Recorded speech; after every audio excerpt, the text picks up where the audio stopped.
मंगल Dhillon channel एक ऐसा channel जो आपका जीवन बदल सकता है, जैसे अब तक बहुतों का जीवन बदल चुका है। मंगल ढिल्लोन चैनल। नमस्कार, आदाब, सत श्री अकाल। धन गुरु नानक, धन निरंकार, धन गुरु रामदास जी महाराज, धन गुरु गोबिंद सिंह जी महाराज, धन श्री गुरु ग्रंथ साहिब जी महाराज, धन बाबा श्री चंद जी महाराज, धन गुरु पिता ओमकारा जी महाराज, धन सभी धर्मों के संत, भक्त, अवतार, पीर, पैगंबर और प्रॉफिट साहिबान। गुरु प्रेमियों, प्रकाश श्री गुरु ग्रंथ साहिब, ये हमारी तीसरी फिल्म थी। मैं जैसे बार बार ये कहता रहता हूं कि सारी फिल्में गुरु साहब ने स्वयं दया करके, कृपा करके खुद बनवाई। मेरी योग्यता नहीं थी इतनी। इस फिल्म की जब रिसर्च कर रहे थे तो गुरु ग्रंथ साहिब पे बहुत कम लिटरेचर मिलता है, इतिहास जो है ना, बहुत कम इंफॉर्मेशन मिलती है। तो बहुत मैंने कोशिश की। प्रिंसिपल हरभजन सिंह जी की एक किताब मुझे मिली, उन्होंने बहुत अच्छा लिखा। उनका भाषा पे बहुत जबरदस्त कंट्रोल था। मेरी बड़ी इच्छा थी उनको मिलने की। हमारे सिख कौम के जो इतिहासकार हुए हैं या जो लेखक हुए हैं, उनमें बहुत कम लोगों की इतनी कमांड थी। ये डॉक्टर गोपाल सिंह जी ने जो इंग्लिश में लिखा, history of the Sikh people, कमाल लिखा। उनकी कमांड बड़ी जबरदस्त थी। तो ऐसे बहुत कम लोग थे। तो अब मुझे ऐसा लगता था कि गुरु ग्रंथ साहिब पे मैंने काफी मटेरियल शूट कर रखा था, और मुझे लगता था कि गुरु ग्रंथ साहिब के बारे में बोलना है तो गुरु ग्रंथ साहिब के स्वरूप चाहिए होंगे। तो हमने तकरीबन जितने गुरुद्वारा साहब में, हिस्टोरिकल गुरुद्वारा साहब में जहां जहां शूटिंग की थी, तो मेरे पास बहुत सारे विजुअल थे, फुटेज थी मेरे पास। तो मुझे लगा भी ये फिल्म तो बहुत आसानी से बन जाएगी। लेकिन जब हमने उसको बनाना शुरू किया तो ईश्वर साक्षी हैं, ये फिल्म मेरी जिंदगी की सबसे मुश्किल फिल्म थी,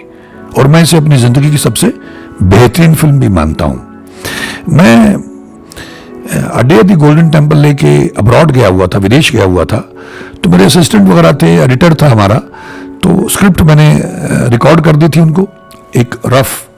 स्क्रिप्ट रिकॉर्ड करके दे दी थी, और उनसे मैंने कहा कि तुम लोग खाली बैठे रहे तो इसको एडिट कर लो। तो उन लोगों ने एडिट करना शुरू कर दिया। मैं करीब 3 महीने बाद लौटा, 3-3.5 महीने के बाद। उन्होंने 3-3.5 महीने में उसको एडिट कर लिया। मुझे फोन करके बताया कि फिल्म एडिट होगी। तो मैं बड़ा खुश हुआ कि चलिए ये बहुत अच्छी बात है। जब मैं वापस आया और आके मैंने बहुत एक्साइटेड था, तो मैंने उसको फिल्म को देखा हमारे स्टूडियो में। आप यकीन मानिए, मैं उसको देख के इतना निराश हुआ कि लगभग 8-10 दिन तक मैं इतना डिप्रेस हो गया कि मैं अपने स्टूडियो में नहीं घुसा। इसका आप क्या कर सकते हैं, क्योंकि वही स्क्रिप्ट है, वही विजुअल्स हैं, ठीक है, इसमें कुछ हो ही नहीं सकता है। मतलब इन लोगों ने लगा दी, चलिए मैं उन विजुअल्स को आगे पीछे कर लूंगा। और क्योंकि जो स्क्रिप्ट उसकी लिखवाई थी, मेरे असिस्टेंट वगैरह मुझसे कहते रहते थे कि ये हमारे ऊपर से जा रहा है। मैंने कहा बस तुम लिखते जाओ, क्योंकि उस वक्त हमारे पास टाइपिंग वाला सिस्टम नहीं था, हम कहीं से टाइप करवाते थे। पुरानी बातें हैं ये, मैंने टाइप सीखा भी नहीं था। तो मैंने कहा आ रहा है, बस गुरु कृपा कर रहे हैं, तो लिखता जा, बस बाद में देखेंगे क्या आया है।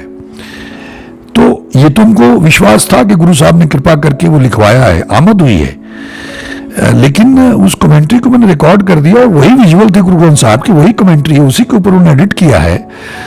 तो ये तो बहुत ही अजीबोगरीब है भाई, इसमें तो कोई रस नहीं है, बहुत ही रूखी सी फिल्म है, ऑर्डिनरी फिल्म लगती है।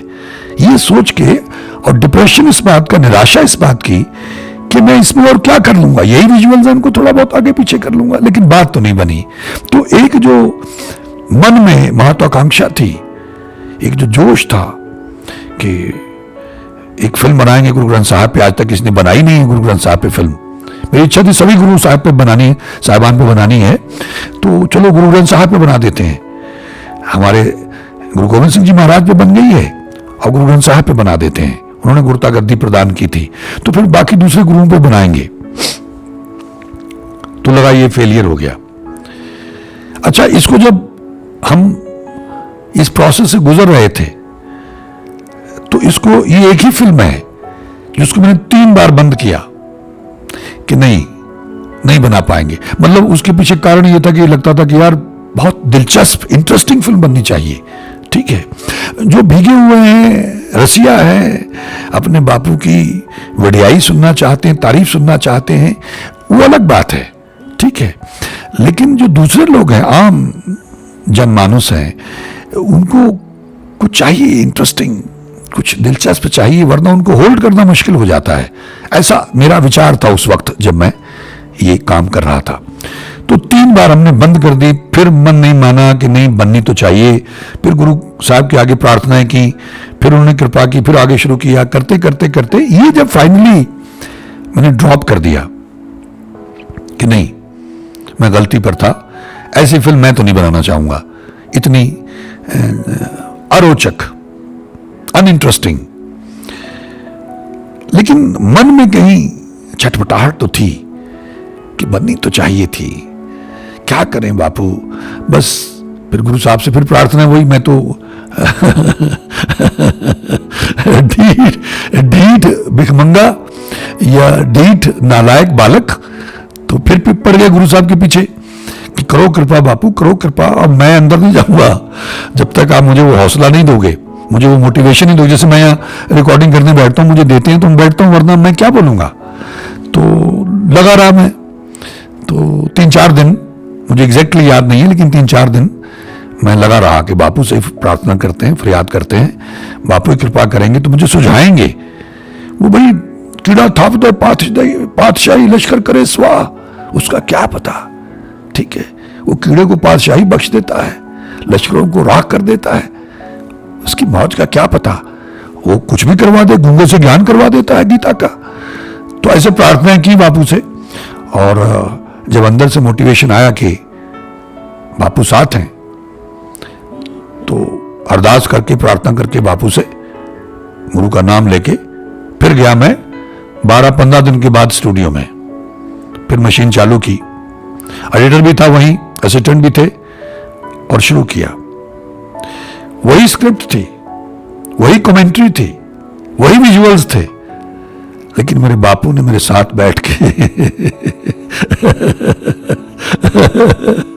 मेरे साथ बैठ के एडिटिंग करवाई, और ऐसी एडिटिंग करवाई, ऐसी वो फिल्म बनवाई, ऐसा रंग भरा उसमें।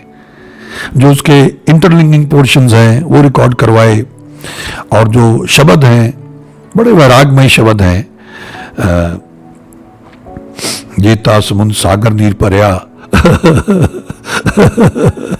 तेते अवगुण हमारे। अब देखिए उस फिल्म को, मतलब, और जो आज्ञा पाइए काल की तभी चलाए वो पंथ,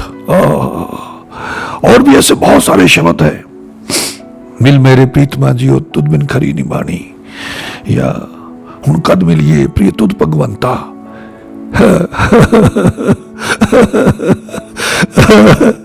कड़ी न मिलते तो कल युग होता।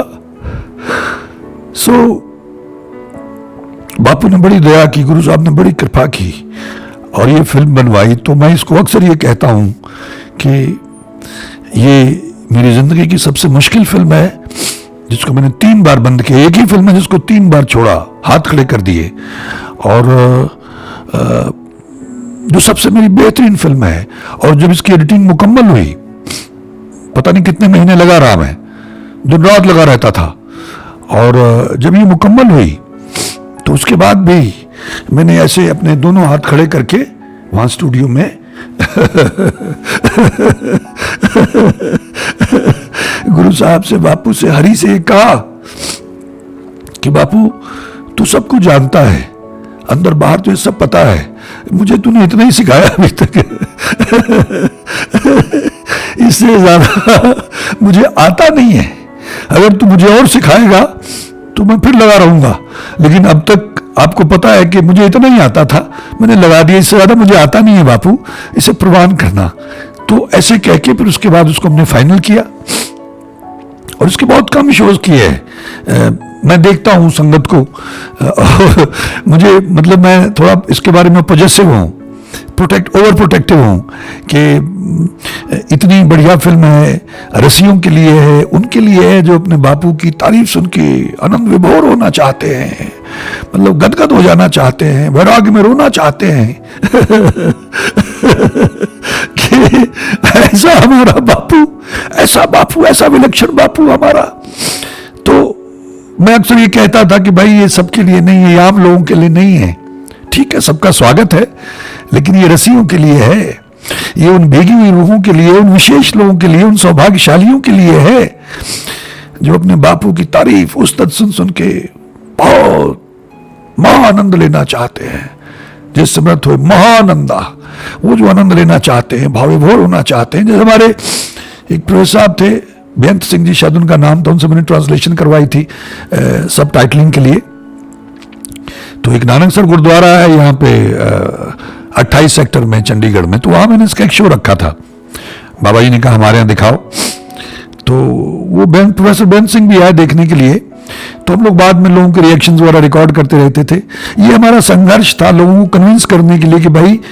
ऐसी फिल्में भी होती हैं, दुर्लभ होती हैं, इनको भी देखना चाहिए। सिर्फ वो मार धाड़ वाली जो कल्पित कहानियों वाली फिल्में हैं, वही फिल्में नहीं होती हैं। ये आपके जीवन का कायाकल्प कर सकती हैं, वो आपको गुमराह करती हैं, लेकिन लोगों को वो एप्टीट्यूड नहीं है, वो सूझ नहीं, वो टेस्ट नहीं डेवलप कर पाए लोग। तो इसलिए हमको बड़ा लोगों को उनके कमेंट रिकॉर्ड करके फिर दिखाने पड़ते थे कि भाई इतने लोगों ने देखा, इतने प्रभावित हुए, इतने आनंदित हुए, तुम भी देखना ध्यान से। बड़ी कोशिश थी ये, संघर्ष था, स्ट्रगल थी, ये एफर्ट्स थे ताकि लोग ध्यान से देखें। तो वो प्रोफेसर बेअंत सिंह जब इसके अपना कमेंट रिकॉर्ड करने लग गए तो उन्होंने कहा पता नहीं हमारे पास कहीं पड़ा होगा, बहुत सारी फुटेज है, इतने सालों से मैं लगा हुआ हूं, कई हार्ड ड्राइव्स क्रैश कर गई तो उनमें सारा हमारा फुटेज चला गया। अब तो सारे सिस्टम ही चेंज हो गए। तो वो कहने लगे जब मैं देख रहा था फिल्म तो 3 बार वो कहने लगे मेरी आंखें अपने आप बंद हो जाती थी, मैं आनंद लेने लगता था और बड़ी मुश्किल से मैं अपने मन को कहता था कि अरे भाई आंखें खोल, देख तो ले। कहने लगा इतना आनंद आया मुझे। ये कृपा है, ये आपने नहीं लिखी है, ये आपने नहीं बनाई। मैंने कहा मैं तो कहता रहता हूं कि मैंने नहीं बनाई है, बापू ने बनाई है, उन्होंने बनवाई है, उन्होंने लिखवाई है।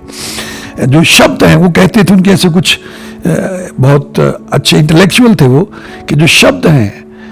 वो एक एक शब्द इस तरह चुना हुआ है, पूरा मोती है, ऐसा कुछ उनका कहना था। मैंने कहा ये गुरु की कृपा है। तो ये मेरे जीवन की सबसे मुश्किल और सबसे बेहतरीन फिल्म है, गुरु साहब ने आप लिखवाई है। और इसमें गुरु ग्रंथ साहब के स्वरूप की जो विलक्षणता है, गुरु ग्रंथ साहब सर्वश्रेष्ठ कैसे हैं ये हम नहीं, मैंने इसके ट्रेलर में भी ये बात का जिक्र किया है। दूसरे धर्मों के लोग क्या कहते हैं, स्वामी राम तीर्थन दंडी सन्यासी जैसे प्रकांड ज्ञाता शास्त्रों पुराणों वेदों के, वो क्या कहते हैं, उन्होंने सारे धर्मों शास्त्रों में जितने भी धर्म शास्त्र हैं, वेद हैं, पुराण हैं, उन सब में कमियां निकाली। और गुरु ग्रंथ साहब का जब अध्ययन किया तो कहने लगे त्रुटि रहित हैं, त्रुटिहीन है, नतमस्तक हो गए और कहा यही मेरा धर्म ग्रंथ है और मैं गुरु नानक का सिख हूं। और उन्होंने दाढ़ी केस रख ली, पगड़ी बांधनी शुरू कर दी। और भी ऐसे बहुत सारे लोग, मुरारी बापू से लेके और तमाम लोग जो इंटेलेक्चुअल्स थे, उन लोगों ने क्या कहा, कुछ लोगों ने कहा कि हमको उनके कमेंट्स की जरूरत नहीं है, उनके कहने से हमारा बापू सर्वश्रेष्ठ नहीं है। ये अपनी अपनी मानसिकता है, लेकिन उनके उद्गार हैं जिनको मैं शेयर करना चाहता था कि इन लोगों के जो दूसरे धर्म से ताल्लुक रखते हैं उनके भी यही उद्गार हैं, तो उनको क्यों ना अप्रिशिएट किया जाए। तो गुरु ग्रंथ साहब सर्वश्रेष्ठ कैसे हैं, एक तो ये मकसद है, धार्मिक स्पिरिचुअल जो एंगल है उस एंगल से, और हिस्टोरिकल एंगल से कहाँ पे कैसे संपादना हुई, गुरु अर्जन देव जी ने संपादना की, कितने गुरु साहिबान की, कितने भक्तों की वाणी है, कीर्तन और कथा का क्या महत्व है, ये तमाम बातें उसके अंदर आपको देखने को मिलेंगी, जानकारी मिलेगी। और वैराग्यमय शब्द हैं। अगर कोई इसको ध्यान से देखे और उसका अनुसरण करेगा तो निश्चित रूप से उसके जीवन का कायाकल्प हो सकता है। मैं उम्मीद करता हूं कि जितने प्रेम से, जितनी श्रद्धा से मैंने इस फिल्म का निर्माण किया है और जितना मैंने आनंद लिया है, मैं भाव विभोर होता रहा हूँ जब भी मैंने इसको देखा। अभी मैं बीच में देख रहा था सब टाइटल्स के लिए, तो मजबूर से जैसे ही वो शब्द आया, जेता समुद्र सागर नीर भरिया तेते अवगण हमारे, मैं रोने लग गया जोर से यहाँ अपनी एडिटिंग मशीन के सामने ही बैठा। मैं अकेला ही होता हूँ तो मेरी व्यक्तिगत बंदगी हो जाती है, या हुण कद मिलिए प्रिय तुद भगवंता, ये शब्द जब आए तो बस क्या बताऊं। तो जैसा मुझे आनंद आया है ऐसा आप लोगों को भी आनंद आएगा, ऐसी मैं उम्मीद करता हूं। ईश्वर की कृपा से, गुरु साहिबान के आशीर्वाद से ये दुर्लभ फिल्म आप सब संगत की सेवा में पेश है, जिसका नाम है प्रकाश श्री गुरु ग्रंथ साहिब।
एक ओंकार सतनाम करता पुरख निर्भय निर्वैर अकाल मूरत अजूनी गुरु प्रसाद। वाहिगुरु जी का खालसा, वाहिगुरु जी की फतेह। आप सबना ਨੂੰ ਦਸਾਂ ਗੁਰੂ ਸਾਹਿਬਾਨ ਦੀ ਪਾਵਨ ਜੋਤ ਜੁਗੋ ਜੁਗ ਅਟਲ ਪਰਮ ਗੁਰੂ ਸ੍ਰੀ ਗੁਰੂ ਗ੍ਰੰਥ ਸਾਹਿਬ ਜੀ ਦੇ 400 ਸਾਲਾ ਪ੍ਰਕਾਸ਼ ਦਿਵਸ ਦੀ ਲੱਖ ਲੱਖ ਵਧਾਈ ਹੋਵੇ। ਗੁਰੂ ਸਾਹਿਬਾਨ ਦੀ ਅਪਾਰ ਬਖਸ਼ਿਸ਼ ਨਾਲ ਦਾਸ ਸ੍ਰੀ ਗੁਰੂ ਗ੍ਰੰਥ ਸਾਹਿਬ ਜੀ ਦੇ 400 ਸਾਲਾ ਪ੍ਰਕਾਸ਼ ਉਤਸਵ ਨੂੰ ਸਮਰਪਿਤ ਇੱਕ ਦਸਤਾਵੇਜ਼ੀ ਤਸਵੀਰ ਪ੍ਰਕਾਸ਼ ਸ੍ਰੀ ਗੁਰੂ ਗ੍ਰੰਥ ਸਾਹਿਬ ਲੈ ਕੇ ਆਪ ਸਭਨਾਂ ਦੀ ਸੇਵਾ ਵਿੱਚ ਹਾਜ਼ਰ ਹੋ ਰਿਹਾ ਹੈ। ਉਸ ਸੱਚੇ ਸਾਹਿਬ ਦੇ ਪਰਮ ਪਿਆਰਿਆਂ ਰਾਹੀਂ ਆਪਣੇ ਸਾਹਿਬ ਨਾਲ ਇੱਕ ਸੁਰ ਹੋ ਕੇ ਉਚਰੀ ਹੋਈ ਤੁਰਕੀ ਬਾਣੀ ਦੇ ਸਮਗਰ ਰੂਪ ਸ੍ਰੀ ਗੁਰੂ ਗ੍ਰੰਥ ਸਾਹਿਬ ਦੀ ਸ਼ੋਭਾ, ਸ਼ਾਨ ਅਤੇ ਵਿਲੱਖਣਤਾ ਦਾ ਵਰਣਨ ਕਰ ਸਕਣਾ ਇਨਸਾਨੀ ਸੋਚ ਸਮਝ ਤੇ ਸੰਸਾਰਿਕ ਭਾਸ਼ਾਵਾਂ ਦੀ ਸਮੁੱਚੀ ਸ਼ਬਦਾਵਲੀ ਦੀ ਪਹੁੰਚ ਤੋਂ ਬਹੁਤ ਪਰੇ ਹੈ। ਪਰ ਫਿਰ ਵੀ ਦਾਸ ਗੁਰੂ ਸਾਹਿਬਾਨ ਦੀ ਮਿਹਰ ਕਰਕੇ ਬਖਸ਼ਿਸ਼ ਕੀਤੇ ਗਏ ਵਿਚਾਰਾਂ ਤੇ ਜਜ਼ਬਿਆਂ ਦੀ ਬਦੌਲਤ ਸ੍ਰੀ ਗੁਰੂ ਗ੍ਰੰਥ ਸਾਹਿਬ ਜੀ ਦੇ ਸਰੂਪ ਦੀ ਵਿਲੱਖਣਤਾ ਬਾਰੇ ਕੁਝ ਅਹਿਮ ਜਾਣਕਾਰੀ ਆਪ ਸਭਨਾਂ ਨਾਲ ਸਾਂਝੀ ਕਰਨ ਦਾ ਇੱਕ ਨਿਮਾਣਾ ਜਿਹਾ ਯਤਨ ਕਰੇਗਾ, ਜਿਸ ਉਪਰੰਤ ਇਹ ਦਸਤਾਵੇਜ਼ੀ ਤਸਵੀਰ ਆਪ ਸਭਨਾਂ ਨੂੰ ਦਰਸਾਈ ਜਾਵੇਗੀ, ਜਿਸ ਨੂੰ ਕਿ ਇੱਕ ਸੱਚਾ ਦਸਤਾਵੇਜ਼ ਜਾਂ ਸੱਚਾ ਰੂਹਾਨੀ ਸਤਸੰਗ ਕਹਿਣਾ ਕਦਾਚਿਤ ਜ਼ਿਆਦਾ ਢੁਕਵਾਂ ਪ੍ਰਤੀਤ ਹੋਵੇਗਾ, ਕਿਉਂਕਿ ਉਸ ਸੱਚੇ ਸਾਹਿਬ ਦੇ ਪਰਮ ਪਿਆਰਿਆਂ ਦੇ ਉਚਰੇ ਹੋਏ ਪਰਮ ਸੱਚ ਦੀ ਸ਼ੋਭਾ ਦਾ ਕਿਸੇ ਵੀ ਤਰੀਕੇ ਜਾਂ ਢੰਗ ਨਾਲ ਵਰਣਨ ਕਰਨ ਦਾ ਯਤਨ ਕਰਨਾ ਆਪਣੇ ਆਪ ਵਿੱਚ ਸੱਚ ਦੀ ਸੰਗਤ ਹੈ, ਸੱਚ ਦਾ ਸਾਥ ਹੈ, ਸੱਚਾ ਸਤਸੰਗ ਹੈ। ਸੋ ਮਿਹਰਬਾਨੀ ਕਰਕੇ ਸਾਡੀ ਇਸ ਦਸਤਾਵੇਜ਼ੀ ਤਸਵੀਰ ਨੂੰ ਵੀ ਅੱਜ ਦੇ ਇਸ ਆਧੁਨਿਕ ਮਾਧਿਅਮ ਰਾਹੀਂ ਇੱਕ ਰੂਹਾਨੀ ਸੱਚੇ ਸਤਸੰਗ ਦੇ ਦ੍ਰਿਸ਼ਟੀਕੋਣ ਤੋਂ ਹੀ ਵੇਖਣ ਦੀ ਕਿਰਪਾਲਤਾ ਕਰਨੀ। ਅਸਲ ਸੱਚ ਤਾਂ ਇਹ ਹੈ ਕਿ ਅਸੀਂ ਸਾਰੇ ਹੀ ਕਲਯੁਗੀ ਜੀਵ ਬੜੇ ਵਡਭਾਗੇ ਹਾਂ, ਜਿਨ੍ਹਾਂ ਨੂੰ ਗੁਰੂ ਸਾਹਿਬਾਨ ਨੇ ਤੁਰਕੀ ਬਾਣੀ ਦੇ ਅਦੁੱਤੀ ਅੰਮ੍ਰਿਤ ਸਰੋਤ ਸ੍ਰੀ ਗੁਰੂ ਗ੍ਰੰਥ ਸਾਹਿਬ ਜੀ ਵਰਗੇ ਇੱਕ ਅਜਿਹੇ ਵਿਲੱਖਣ ਇਲਾਹੀ ਸ਼ਬਦ ਗੁਰੂ ਦੇ ਲੜ ਲਾਇਆ ਹੈ ਜੋ ਜਾਣੀ ਜਾਣ ਹਨ, ਪ੍ਰਗਟ ਗੁਰਾਂ ਕੀ ਦੇਹ ਹਨ ਅਤੇ ਜੁਗੋ ਜੁਗ ਅਟਲ ਹਨ। ਸਤਿਗੁਰ ਕੀ ਬਾਣੀ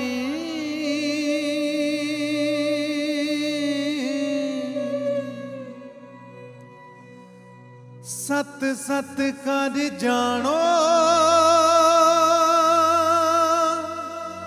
ਗੁਰ ਦੇਖੋ।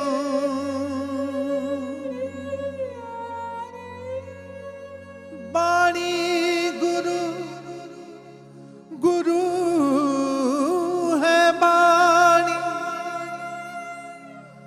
ਬਾਣੀ ਗੁਰੂ ਗੁਰੂ ਹੈ ਬਾਣੀ, ਵਿੱਚ ਬਾਣੀ ਅੰਮ੍ਰਿਤ ਸਾਰੇ, ਵਿੱਚ ਬਾਣੀ ਅੰਮ੍ਰਿਤ ਸਾਰੇ। ਸਤਿਗੁਰ ਕੀ ਬਾਣੀ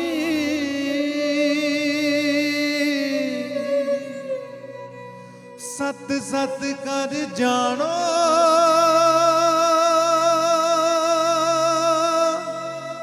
ਗੁਰ ਸਿੱਖੋ।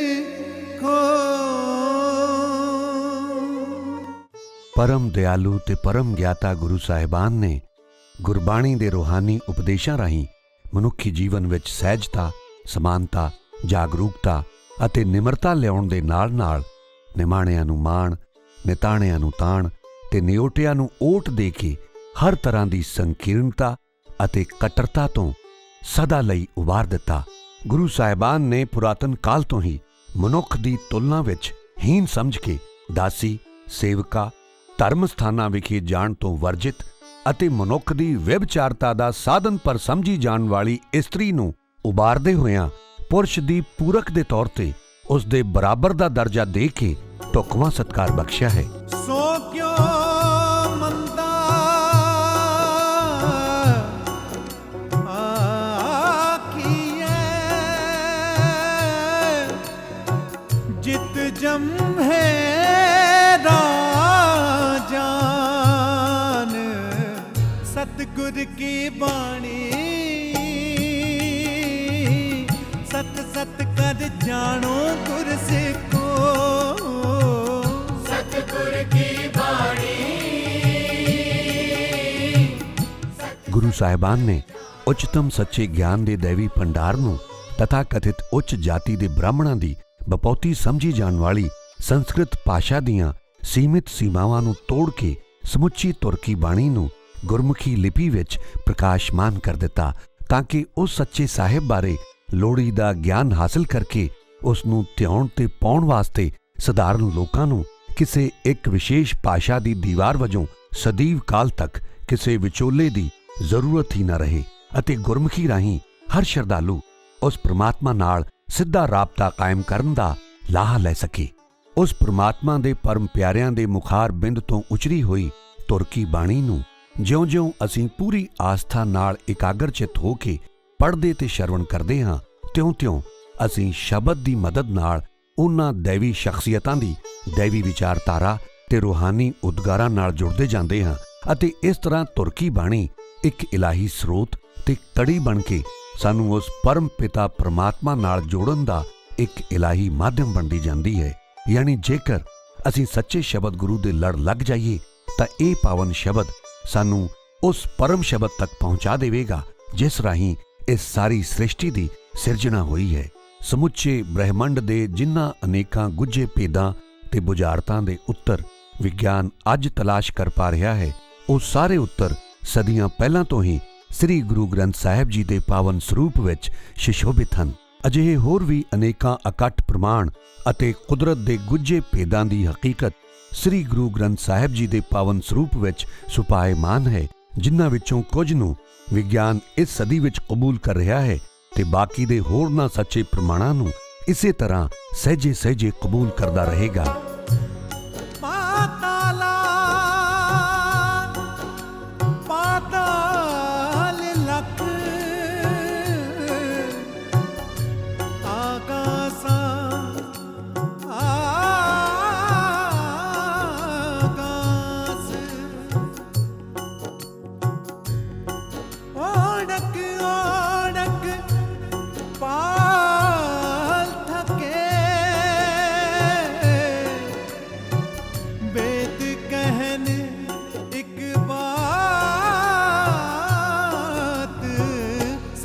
सतगुर की बाणी सत सत कर जानो गुर सिखो। ਜੇਕਰ ਅਸੀਂ ਆਪਣੀਆਂ ਅਨੇਕਾਂ ਊਣਤਾਈਆਂ ਦੇ ਬਾਵਜੂਦ ਪੂਰੀ ਆਸਥਾ ਨਾਲ ਸ੍ਰੀ ਗੁਰੂ ਗ੍ਰੰਥ ਸਾਹਿਬ ਜੀ ਦੇ ਲੜ ਲੱਗ ਕੇ ਤੁਰਕੀ ਬਾਣੀ ਦੇ ਉਪਦੇਸ਼ਾਂ ਤੋਂ ਸੇਧ ਲੈਂਦੇ ਹੋਏ ਆਪਣੇ ਚੰਚਲ ਮਨਾਂ ਦਾ ਰੁਖ ਉਸ ਸੱਚੇ ਸਾਹਿਬ ਦੇ ਦਰ ਵੱਲ ਨੂੰ ਕਰ ਲਈਏ ਤਾਂ ਹੱਸਦਿਆਂ ਖੇਡਦਿਆਂ ਪਹਿਨਦਿਆਂ ਖਾਂਦਿਆਂ ਹੋਇਆਂ ਹੀ ਅਸੀਂ ਆਵਾਗਮਨ ਦੇ ਇਸ 84 ਵਾਲੇ ਗੇੜ ਤੋਂ ਮੁਕਤੀ ਪਾ ਸਕਦੇ ਹਾਂ। नानक सतगुर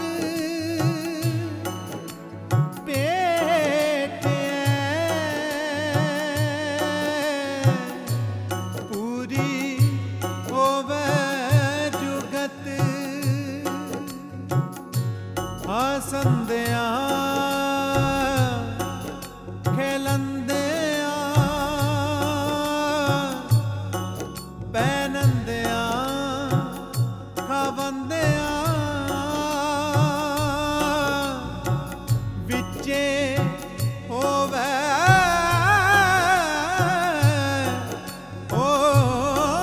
मुकत।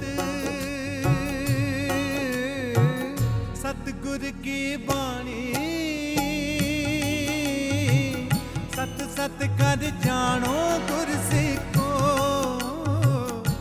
ਗੌਰਤਲਬ ਹੈ ਕਿ ਇਸ ਦੁਨੀਆ ਵਿੱਚ ਸਧਾਰਨ ਸਿੱਖਿਆ ਹਾਸਲ ਕਰਨ ਵਾਸਤੇ ਵੀ ਉਸ ਦੀ ਕੀਮਤ ਚੁਕਾਉਣੀ ਪੈਂਦੀ ਹੈ, ਜਦੋਂ ਕਿ ਗੁਰੂ ਸਾਹਿਬਾਨ ਨੇ ਅਪਾਰ ਬਖਸ਼ਿਸ਼ ਕਰਕੇ ਅਨਮੋਲ ਰੂਹਾਨੀ ਸਿੱਖਿਆ ਦਾ ਅਥਾਹ ਖਜ਼ਾਨਾ ਮੁਫਤ ਵਿੱਚ ਹੀ ਸਮੁੱਚੀ ਮਾਨਵਤਾ ਦੇ ਹਵਾਲੇ ਕਰ ਦਿੱਤਾ ਹੈ। ਅਤੇ ਹੈਰਤ ਅੰਗੇਜ਼ ਗੱਲ ਇਹ ਹੈ ਕਿ ਕੀਮਤ ਚੁਕਾ ਕੇ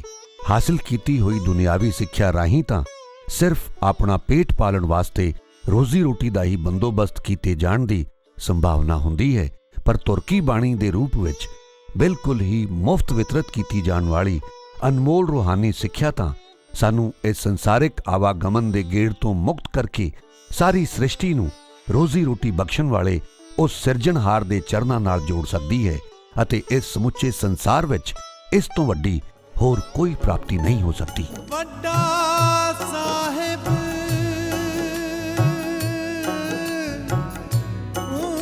ऊंचा थाओ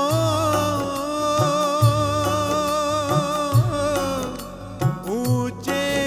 ऊपर ऊंचा नाओ ए वड ऊंचा होवे कोए तिस ऊंचे को जान सोए। सतगुर की बाणी सत सत कर जानो गुर सिखो। ਜਿਸ ਤਰ੍ਹਾਂ ਕਿ ਦਾਸ ਨੇ ਆਰੰਭ ਵਿੱਚ ਹੀ ਬੇਨਤੀ ਕੀਤੀ ਸੀ ਕਿ ਲਫ਼ਜ਼ਾਂ ਵਿੱਚ ਸ੍ਰੀ ਗੁਰੂ ਗ੍ਰੰਥ ਸਾਹਿਬ ਜੀ ਦੇ ਸਰੂਪ ਦੀ ਵਿਲੱਖਣਤਾ ਦਾ ਵਰਣਨ ਕਰ ਸਕਣਾ ਬਿਲਕੁਲ ਹੀ ਅਸੰਭਵ ਹੈ, ਪਰ ਫਿਰ ਵੀ ਗੁਰੂ ਸਾਹਿਬਾਨ ਦੀ ਕੀਤੀ ਹੋਈ ਬਖਸ਼ਿਸ਼ ਦੀ ਬਦੌਲਤ ਦਾਸ ਆਪਣੇ ਕੁਝ ਇੱਕ ਜਜ਼ਬਾਤ ਆਪ ਸਭਨਾਂ ਨਾਲ ਸਾਂਝੇ ਕਰਨ ਦਾ ਇਹ ਇੱਕ ਨਿਮਾਣਾ ਜਿਹਾ ਯਤਨ ਕਰ ਸਕਿਆ। ਲਿਹਾਜ਼ਾ ਹੁਣ ਦਾਸ ਗੁਰੂ ਸਾਹਿਬਾਨ ਦੀ ਹੀ ਮਿਹਰ ਨਾਲ ਸ੍ਰੀ ਗੁਰੂ ਗ੍ਰੰਥ ਸਾਹਿਬ ਜੀ ਦੇ ਪਾਵਨ ਸਰੂਪ ਦੀ ਵਿਲੱਖਣਤਾ ਬਾਰੇ ਇੱਕ ਦਸਤਾਵੇਜ਼ੀ ਤਸਵੀਰ ਦੇ ਰੂਪ ਵਿੱਚ ਇਕੱਤਰ ਕੀਤੀ ਹੋਈ ਕੁਝ ਅਹਿਮ ਜਾਣਕਾਰੀ ਆਪ ਸਭਨਾਂ ਨਾਲ ਸਾਂਝੀ ਕਰਨੀ ਚਾਹੇਗਾ। ਸੋ ਆਪ ਸਭਨਾਂ ਦੀ ਸੇਵਾ ਵਿੱਚ ਵਿਨਮਰਤਾ ਸਹਿਤ ਹਾਜ਼ਰ ਹੈ ਦਸਾਂ ਗੁਰੂ ਸਾਹਿਬਾਨ ਦੀ ਪਾਵਨ ਜੋਤ ਸ੍ਰੀ ਗੁਰੂ ਗ੍ਰੰਥ ਸਾਹਿਬ ਜੀ ਦੇ 400 ਸਾਲਾ ਪ੍ਰਕਾਸ਼ ਉਤਸਵ ਨੂੰ ਸਮਰਪਿਤ ਸਾਡੀ ਇਹ ਨਿਮਾਣੀ ਜਿਹੀ ਕਲਾਤਮਕ ਭੇਂਟ ਪ੍ਰਕਾਸ਼ ਸ੍ਰੀ ਗੁਰੂ ਗ੍ਰੰਥ ਸਾਹਿਬ। सतनाम श्री वाहेगुरु सतनाम श्री वाहेगुरु सतनाम श्री वाहेगुरु सतनाम श्री वाहेगुरु सतनाम श्री वाहेगुरु सतनाम श्री वाहेगुरु सतनाम श्री वाहेगुरु सतनाम श्री वाहेगुरु सत सतनाम श्री वाहेगुरु सतनाम श्री वाहेगुरु सतनाम श्री वाहेगुरु सतनाम श्री वाहेगुरु सतनाम श्री वाहेगुरु सतनाम श्री वाहेगुरु। ਸ੍ਰੀ ਗੁਰੂ ਗ੍ਰੰਥ ਸਾਹਿਬ ਇਸ ਸਮੁੱਚੇ ਸੰਸਾਰ ਵਿੱਚ ਸੱਚੇ ਗਿਆਨ ਰੂਪੀ ਖਜ਼ਾਨੇ ਦੇ ਇੱਕ ਵਿਲੱਖਣ ਸਰੂਪ ਹੋਣ ਦੇ ਨਾਲ-ਨਾਲ ਦਸਾਂ ਗੁਰੂ ਸਾਹਿਬਾਨ ਦੀ ਪਾਵਨ ਜੋਤ ਅਤੇ ਰੂਹਾਨੀਅਤ ਦਾ ਸੱਚਾ ਮਾਰਗ ਦਰਸਾਉਣ ਵਾਲੇ ਇੱਕ ਅਦੁੱਤੀ ਇਲਾਹੀ ਸਰੋਤ ਹਨ। ਸ੍ਰੀ ਗੁਰੂ ਗ੍ਰੰਥ ਸਾਹਿਬ ਜੀ ਦੇ ਸਰੂਪ ਵਿੱਚ ਸੁਭਾਏਮਾਨ ਤੁਰਕੀ ਬਾਣੀ ਸਾਚੇ ਸਾਹਿਬ ਦੇ ਪਰਮ ਪਿਆਰਿਆਂ ਰਾਹੀਂ ਆਪਣੇ ਸਾਹਿਬ ਨਾਲ ਲਿਵ ਲਾ ਕੇ ਉਸੇ ਸਾਹਿਬ ਦੀ ਸ਼ੋਭਾ ਤੇ ਵੈਰਾਗ ਵਿੱਚ ਉਚਰੀ ਹੋਈ ਉਹ ਰੱਬੀ ਬਾਣੀ ਹੈ ਜੋ ਜੁਗਾਂ ਜੁਗਾਂ ਤੱਕ ਭਟਕੀ ਹੋਈ ਮਾਨਵਤਾ ਨੂੰ ਹਰ ਤਰ੍ਹਾਂ ਦੇ ਭਟਕਾਓ ਤੋਂ ਬਚਾ ਕੇ ਸਾਚੇ ਸਾਹਿਬ ਨਾਲ ਜੋੜਨ ਵਾਲਾ ਸੱਚਾ ਮਾਰਗ ਦਰਸਾਉਂਦੀ ਰਹੇਗੀ।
ਇਤਿਹਾਸਿਕ ਤੱਥਾਂ ਅਨੁਸਾਰ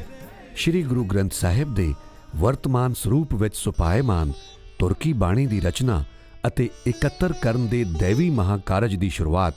ਸਿੱਖ ਧਰਮ ਦੀ ਨੀਂਹ ਰੱਖਣ ਵੇਲੇ ਤੋਂ ਹੀ ਪਰਮ ਗੁਰੂ ਤੇ ਪਰਮ ਦ੍ਰਿਸ਼ਟਾ ਜਾਣੀ ਜਾਣ ਸ਼੍ਰੀ ਗੁਰੂ ਨਾਨਕ ਦੇਵ ਜੀ ਨੇ ਆਪਣੀਆਂ 4 ਉਦਾਸੀਆਂ ਦੇ ਦੌਰਾਨ ਹੀ ਕਰ ਦਿੱਤੀ ਸੀ, ਤਾਂ ਕਿ ਜਿਸ ਤਰ੍ਹਾਂ ਗੁਰੂ ਸਾਹਿਬ ਆਪ ਦੇਸ਼ ਦੇਸ਼ਾਂਤਰ ਤੱਕ ਜਾ ਕੇ ਤਰ੍ਹਾਂ ਤਰ੍ਹਾਂ ਦੇ ਭੇਦਾਂ ਭਰਮਾਂ ਤੇ ਅਗਿਆਨਤਾ ਦੇ ਹਨੇਰਿਆਂ ਵਿੱਚ ਘਿਰੀ ਹੋਈ ਮਾਨਵਤਾ ਨੂੰ ਸੱਚੇ ਗਿਆਨ ਦੀ ਰੋਸ਼ਨੀ ਦੇ ਜ਼ਰੀਏ ਸੱਚਾ ਮਾਰਗ ਦਰਸਾ ਰਹੇ ਸਨ, ਉਸੇ ਤਰ੍ਹਾਂ ਸਦੀਵੀ ਕਾਲ ਲਈ ਆਉਣ ਵਾਲੀਆਂ ਸਦੀਆਂ ਦੇ ਮਨੁੱਖਾਂ ਦੇ ਦਿਲ ਦਿਮਾਗ ਨੂੰ ਸੱਚੇ ਗਿਆਨ ਦੀ ਜਾਗ ਲਾ ਕੇ ਰੂਹਾਨੀਅਤ ਦਾ ਇਲਾਹੀ ਮਾਰਗ ਦਰਸਾਉਣ ਲਈ ਆਪਣੀ ਰੱਬੀ ਬਾਣੀ ਦੀ ਰਚਨਾ ਕਰਨ ਦੇ ਨਾਲ-ਨਾਲ ਹੋਰਨਾਂ ਭਗਤਾਂ ਸੰਤਾਂ ਸੂਫੀਆਂ ਤੇ ਮਹਾਂਪੁਰਸ਼ਾਂ ਰਾਹੀਂ ਸਾਚੇ ਸਾਹਿਬ ਨਾਲ ਇੱਕ ਸੁਰ ਹੋ ਕੇ ਉਚਰੀ ਹੋਈ ਉਹਨਾਂ ਦੀ ਨੂਰਾਨੀ ਬਾਣੀ ਨੂੰ ਇਕੱਤਰ ਕਰਨ ਦੇ ਦੈਵੀ ਮਹਾਕਾਰਜ ਨੂੰ ਵੀ ਅੰਜਾਮ ਦਿੰਦੇ ਰਹੇ। ਜਿਸ ਤਰ੍ਹਾਂ ਉਸ ਪਰਮ ਪਿਤਾ ਪਰਮੇਸ਼ਵਰ ਦੀ ਇਸ ਸ੍ਰਿਸ਼ਟੀ ਦਾ ਕਾਰ ਵਿਹਾਰ ਸਦੀਵੀ ਕਾਲ ਤੋਂ ਹੀ ਇੱਕ ਬਹੁਤ ਸੁਚੱਜੇ ਤੇ ਬੇਹੱਦ ਸੁਨਿਯੋਜਿਤ ਢੰਗ ਨਾਲ ਚੱਲਦਾ ਆ ਰਿਹਾ ਹੈ, ਉਸੇ ਤਰ੍ਹਾਂ ਗੁਰੂ ਸਾਹਿਬਾਨ ਨੇ ਵੀ ਗੁਰਬਾਣੀ ਦੀ ਰਚਨਾ ਤੋਂ ਲੈ ਕੇ ਹੋਰਨਾਂ ਦੈਵੀ ਸ਼ਖਸੀਅਤਾਂ ਦੀ ਬਾਣੀ ਨੂੰ ਇਕੱਤਰ ਕਰਕੇ ਸਮਗਰ ਰੂਪ ਵਿੱਚ ਸ੍ਰੀ ਗੁਰੂ ਗ੍ਰੰਥ ਸਾਹਿਬ ਦੇ ਪਾਵਨ ਸਰੂਪ ਨੂੰ ਪ੍ਰਕਾਸ਼ਮਾਨ ਕਰ ਦੇਣ ਦੇ ਇਲਾਹੀ ਮਹਾਕਾਰਜ ਨੂੰ ਸੰਪੂਰਨ ਕਰ ਦੇਣ ਦੀ ਇਲਾਹੀ ਰੂਪ ਰੇਖਾ ਪਹਿਲਾਂ ਤੋਂ ਹੀ ਨਿਰਧਾਰਿਤ ਕਰ ਲਈ ਹੋਵੇਗੀ। ਲਿਹਾਜ਼ਾ ਪਹਿਲੀ ਪਾਤਸ਼ਾਹੀ ਤੋਂ ਲੈ ਕੇ ਜਿਸ ਤਰ੍ਹਾਂ ਇੱਕ ਹੀ ਜੋਤ ਅਗਲੀ ਪਾਤਸ਼ਾਹੀ ਵਿੱਚ ਜਾਗਰਤ ਹੁੰਦੀ ਰਹੀ, ਉਸੇ ਤਰ੍ਹਾਂ ਗੁਰਬਾਣੀ ਦਾ ਅਨਮੋਲ ਰੂਹਾਨੀ ਖਜ਼ਾਨਾ ਵੀ ਸੰਸਾਰਿਕ ਜੀਵਾਂ ਦਾ ਉद्धार ਕਰਨ ਵਾਸਤੇ ਇੱਕ ਵਿਲੱਖਣ ਧਰੋਹਰ ਦੇ ਤੌਰ ਤੇ ਇੱਕ ਪਾਤਸ਼ਾਹੀ ਤੋਂ ਦੂਜੀ ਪਾਤਸ਼ਾਹੀ ਤੱਕ ਪਹੁੰਚਦਾ ਰਿਹਾ ਅਤੇ ਉਸੇ ਇਲਾਹੀ ਹੁਕਮ ਦੇ ਮੁਤਾਬਿਕ ਢੁਕਵਾਂ ਸਮਾਂ ਆਉਣ ਤੇ ਪੰਜਵੀਂ ਪਾਤਸ਼ਾਹੀ ਸ਼੍ਰੀ ਗੁਰੂ ਅਰਜਨ ਦੇਵ ਜੀ ਨੇ ਅੰਮ੍ਰਿਤ ਬਾਣੀ ਦੇ ਇਕੱਤਰ ਹੁੰਦੇ ਆ ਰਹੇ ਇਸ ਅਨਮੋਲ ਖਜ਼ਾਨੇ ਨੂੰ ਸਮੁੱਚੇ ਤੌਰ ਤੇ ਸ਼੍ਰੀ ਗੁਰੂ ਗ੍ਰੰਥ ਸਾਹਿਬ ਜੀ ਦੇ ਵਿਲੱਖਣ ਸਰੂਪ ਰਾਹੀਂ ਸਦੀਵੀ ਕਾਲ ਲਈ ਇਸ ਸੰਸਾਰ ਵਿੱਚ ਵਿਰਾਜਮਾਨ ਕਰ ਦੇਣ ਦੇ ਅਲੌਕਿਕ ਮਹਾਕਾਰਜ ਨੂੰ ਆਪਣੇ ਕਰ ਕਮਲਾਂ ਨਾਲ ਸੰਪੂਰਨ ਕਰਨ ਦਾ ਨਿਸ਼ਚਾ ਕਰ ਲਿਆ। ਜ਼ਿਆਦਾਤਰ ਵਿਦਵਾਨਾਂ ਦੀ ਖੋਜ ਅਨੁਸਾਰ ਸ਼੍ਰੀ ਗੁਰੂ ਅਰਜਨ ਦੇਵ ਜੀ ਨੇ ਸ਼੍ਰੀ ਗੁਰੂ ਗ੍ਰੰਥ ਸਾਹਿਬ ਦੇ ਪਹਿਲੇ ਸਰੂਪ ਸ਼੍ਰੀ ਆਦਿ ਗ੍ਰੰਥ ਸਾਹਿਬ ਦਾ ਸੰਪਾਦਨ ਕਰਨ ਤੋਂ ਪਹਿਲਾਂ ਆਪਣੀ ਅਤੇ ਪਹਿਲੇ ਗੁਰੂ ਸਾਹਿਬਾਨ ਦੀ ਬਾਣੀ ਨੂੰ ਨਿਯੋਜਿਤ ਕਰਨ ਦੇ ਨਾਲ-ਨਾਲ ਕੁਝ ਇੱਕ ਹੋਰਨਾਂ ਸੰਤਾਂ, ਭਗਤਾਂ ਅਤੇ ਸੂਫੀਆਂ ਦੀ ਬਾਣੀ ਨੂੰ ਵੀ ਇਕੱਤਰ ਕਰਵਾਉਣ ਦਾ ਸਰਵ ਸਾਂਝਾ ਤੇ ਮਹਾਨ ਉੱਦਮ ਕੀਤਾ। ਕਿਹਾ ਜਾਂਦਾ ਹੈ ਕਿ ਪੰਜਵੀਂ ਪਾਤਸ਼ਾਹੀ ਨੇ ਸ੍ਰੀ ਗੁਰੂ ਅਮਰਦਾਸ ਜੀ ਦੇ ਸੁਪੁੱਤਰ ਭਾਈ ਮੋਹਨ ਜੀ ਪਾਸ ਮੌਜੂਦ ਗੁਰਬਾਣੀ ਦੀਆਂ ਪੋਥੀਆਂ ਨੂੰ ਗੋਇੰਦਵਾਲ ਸਾਹਿਬ ਤੋਂ ਮੰਗਵਾਉਣ ਉਪਰੰਤ ਇਸ ਸਥਾਨ ਤੇ ਜਿੱਥੇ ਇਹ ਗੁਰਦੁਆਰਾ ਰਾਮਸਰ ਸਾਹਿਬ ਸੁਸ਼ੋਭਿਤ ਹਨ, ਸ੍ਰੀ ਗੁਰੂ ਗ੍ਰੰਥ ਸਾਹਿਬ ਜੀ ਦੇ ਪਹਿਲੇ ਸਰੂਪ ਦੀ ਸੰਪਾਦਨਾ ਦਾ ਮਹਾਕਾਰਜ ਆਰੰਭ ਕੀਤਾ ਸੀ। ਇਸੇ ਪਾਵਨ ਸਥਾਨ ਤੇ ਹੀ ਗੁਰੂ ਸਾਹਿਬ ਨੇ ਪਹਿਲੇ ਚੌਹਾਂ ਗੁਰੂ ਸਾਹਿਬਾਨ ਦੀ ਬਾਣੀ ਤੋਂ ਇਲਾਵਾ ਆਪਣੀ ਬਾਣੀ ਸਮੇਤ 15 ਸੰਤਾਂ, ਭਗਤਾਂ ਤੇ ਸੂਫੀਆਂ ਦੀ ਰੂਹਾਨੀ ਬਾਣੀ ਦੇ ਨਾਲ-ਨਾਲ 11 ਅਰਸ਼ੀ ਭੱਟਾਂ ਦੀ ਬਾਣੀ ਨੂੰ ਵੀ ਕਈ ਸਾਲਾਂ ਦੀ ਕਾਲਣਾ ਕਾਲ ਕੇ ਭਾਈ ਗੁਰਦਾਸ ਜੀ ਤੋਂ ਤਰਤੀਬਵਾਰ ਢੰਗ ਨਾਲ ਲਿਖਵਾਉਣ ਤੋਂ ਬਾਅਦ ਸ੍ਰੀ ਗੁਰੂ ਗ੍ਰੰਥ ਸਾਹਿਬ ਦੇ ਪਹਿਲੇ ਸਰੂਪ ਆਦਿ ਗ੍ਰੰਥ ਸਾਹਿਬ ਨੂੰ ਸੰਨ 1604 ਵਿੱਚ ਸੰਪੂਰਨ ਕਰਵਾਇਆ ਸੀ।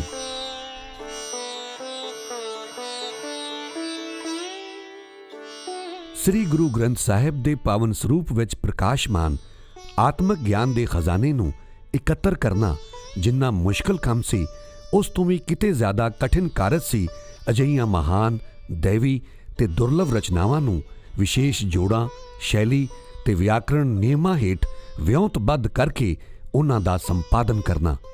ਜੋ ਸ਼ਾਂਤੀ ਪੁੰਜ ਸ੍ਰੀ ਗੁਰੂ ਅਰਜਨ ਦੇਵ ਜੀ ਦੇ ਸਮਾਨ ਦੈਵੀ, ਸਰਵ ਸਾਂਝੇ, ਬ੍ਰਹਮ ਗਿਆਨੀ ਅਤੇ ਬਾਣੀ ਦੇ ਪਰਮ ਗਿਆਤਾ ਸੱਚੇ ਸਤਿਗੁਰ ਦੀ ਕਿਰਪਾਲਤਾ ਤੋਂ ਬਗੈਰ ਸੰਭਵ ਨਹੀਂ ਹੋ ਸਕਦਾ ਸੀ। ਗੁਰਬਾਣੀ ਦੇ ਭਾਵਾਂ ਨੂੰ ਨਿਖੇੜਨ ਅਤੇ ਸਮਝਣ ਲਈ ਇਸ ਦੇ ਆਪਣੇ ਲਿਖਣ ਨੇਮ ਅਤੇ ਆਪਣਾ ਵਿਆਕਰਣ ਹੈ।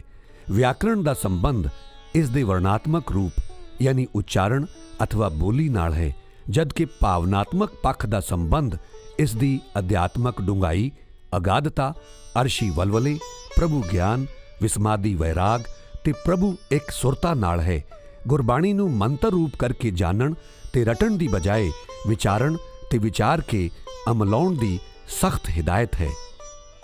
ਸ੍ਰੀ ਗੁਰੂ ਗ੍ਰੰਥ ਸਾਹਿਬ ਜੀ ਦੀ ਸਮੁੱਚੀ ਬਾਣੀ ਦਾ ਪੈਗਾਮ ਸਾਂਝੇ ਰੱਬ, ਸਾਂਝੀ ਮਨੁੱਖਤਾ ਅਤੇ ਸਾਂਝੇ ਸਦਾਚਾਰ ਦਾ ਆਲੰਬਰਦਾਰ ਹੈ। ਇਤਿਹਾਸਿਕ ਤੱਥਾਂ ਅਨੁਸਾਰ ਆਦਿ ਗ੍ਰੰਥ ਸਾਹਿਬ ਨੂੰ ਸੰਪੂਰਨ ਕਰਵਾਉਣ ਉਪਰੰਤ ਸ੍ਰੀ ਗੁਰੂ ਅਰਜਨ ਦੇਵ ਜੀ ਨੇ ਸੰਵਤ 1661 ਭਾਦੋਂ ਸੁਦੀ 1 ਯਾਨੀ 16 ਅਕਤੂਬਰ ਸੰਨ 1604 ਵਿੱਚ ਆਪਣੀ ਹੀ ਕਿਰਪਾਲਤਾ ਰਾਹੀਂ ਨਿਰਮਿਤ ਕਰਵਾਏ ਹੋਏ ਸ਼੍ਰੀ ਹਰਿਮੰਦਰ ਸਾਹਿਬ ਵਿਖੇ ਸ਼੍ਰੀ ਗੁਰੂ ਗ੍ਰੰਥ ਸਾਹਿਬ ਦੇ ਪਹਿਲੇ ਪਾਵਨ ਸਰੂਪ ਦਾ ਪਹਿਲਾ ਪ੍ਰਕਾਸ਼ ਕਰਵਾਇਆ ਸੀ ਅਤੇ ਉਸ ਪਾਵਨ ਅਵਸਰ ਤੇ ਬਾਬਾ ਬੁੱਢਾ ਜੀ ਨੂੰ ਪਹਿਲੇ ਗ੍ਰੰਥੀ ਸਿੰਘ ਹੋਣ ਦਾ ਸੁਭਾਗ ਵੀ ਪ੍ਰਦਾਨ ਕੀਤਾ ਸੀ। ਉਸ ਪਹਿਲੇ ਪਾਵਨ ਮੌਕੇ ਤੇ ਸ੍ਰੀ ਹਰਿਮੰਦਰ ਸਾਹਿਬ ਵਿਖੇ ਮੌਜੂਦ ਵਡਭਾਗੀਆਂ ਸੰਗਤਾਂ ਇਸ ਪਹਿਲੇ ਇਲਾਹੀ ਹੁਕਮਨਾਮੇ ਨੂੰ ਸ਼ਰਵਣ ਕਰਕੇ ਨਿਹਾਲ ਹੋਈਆਂ ਸਨ।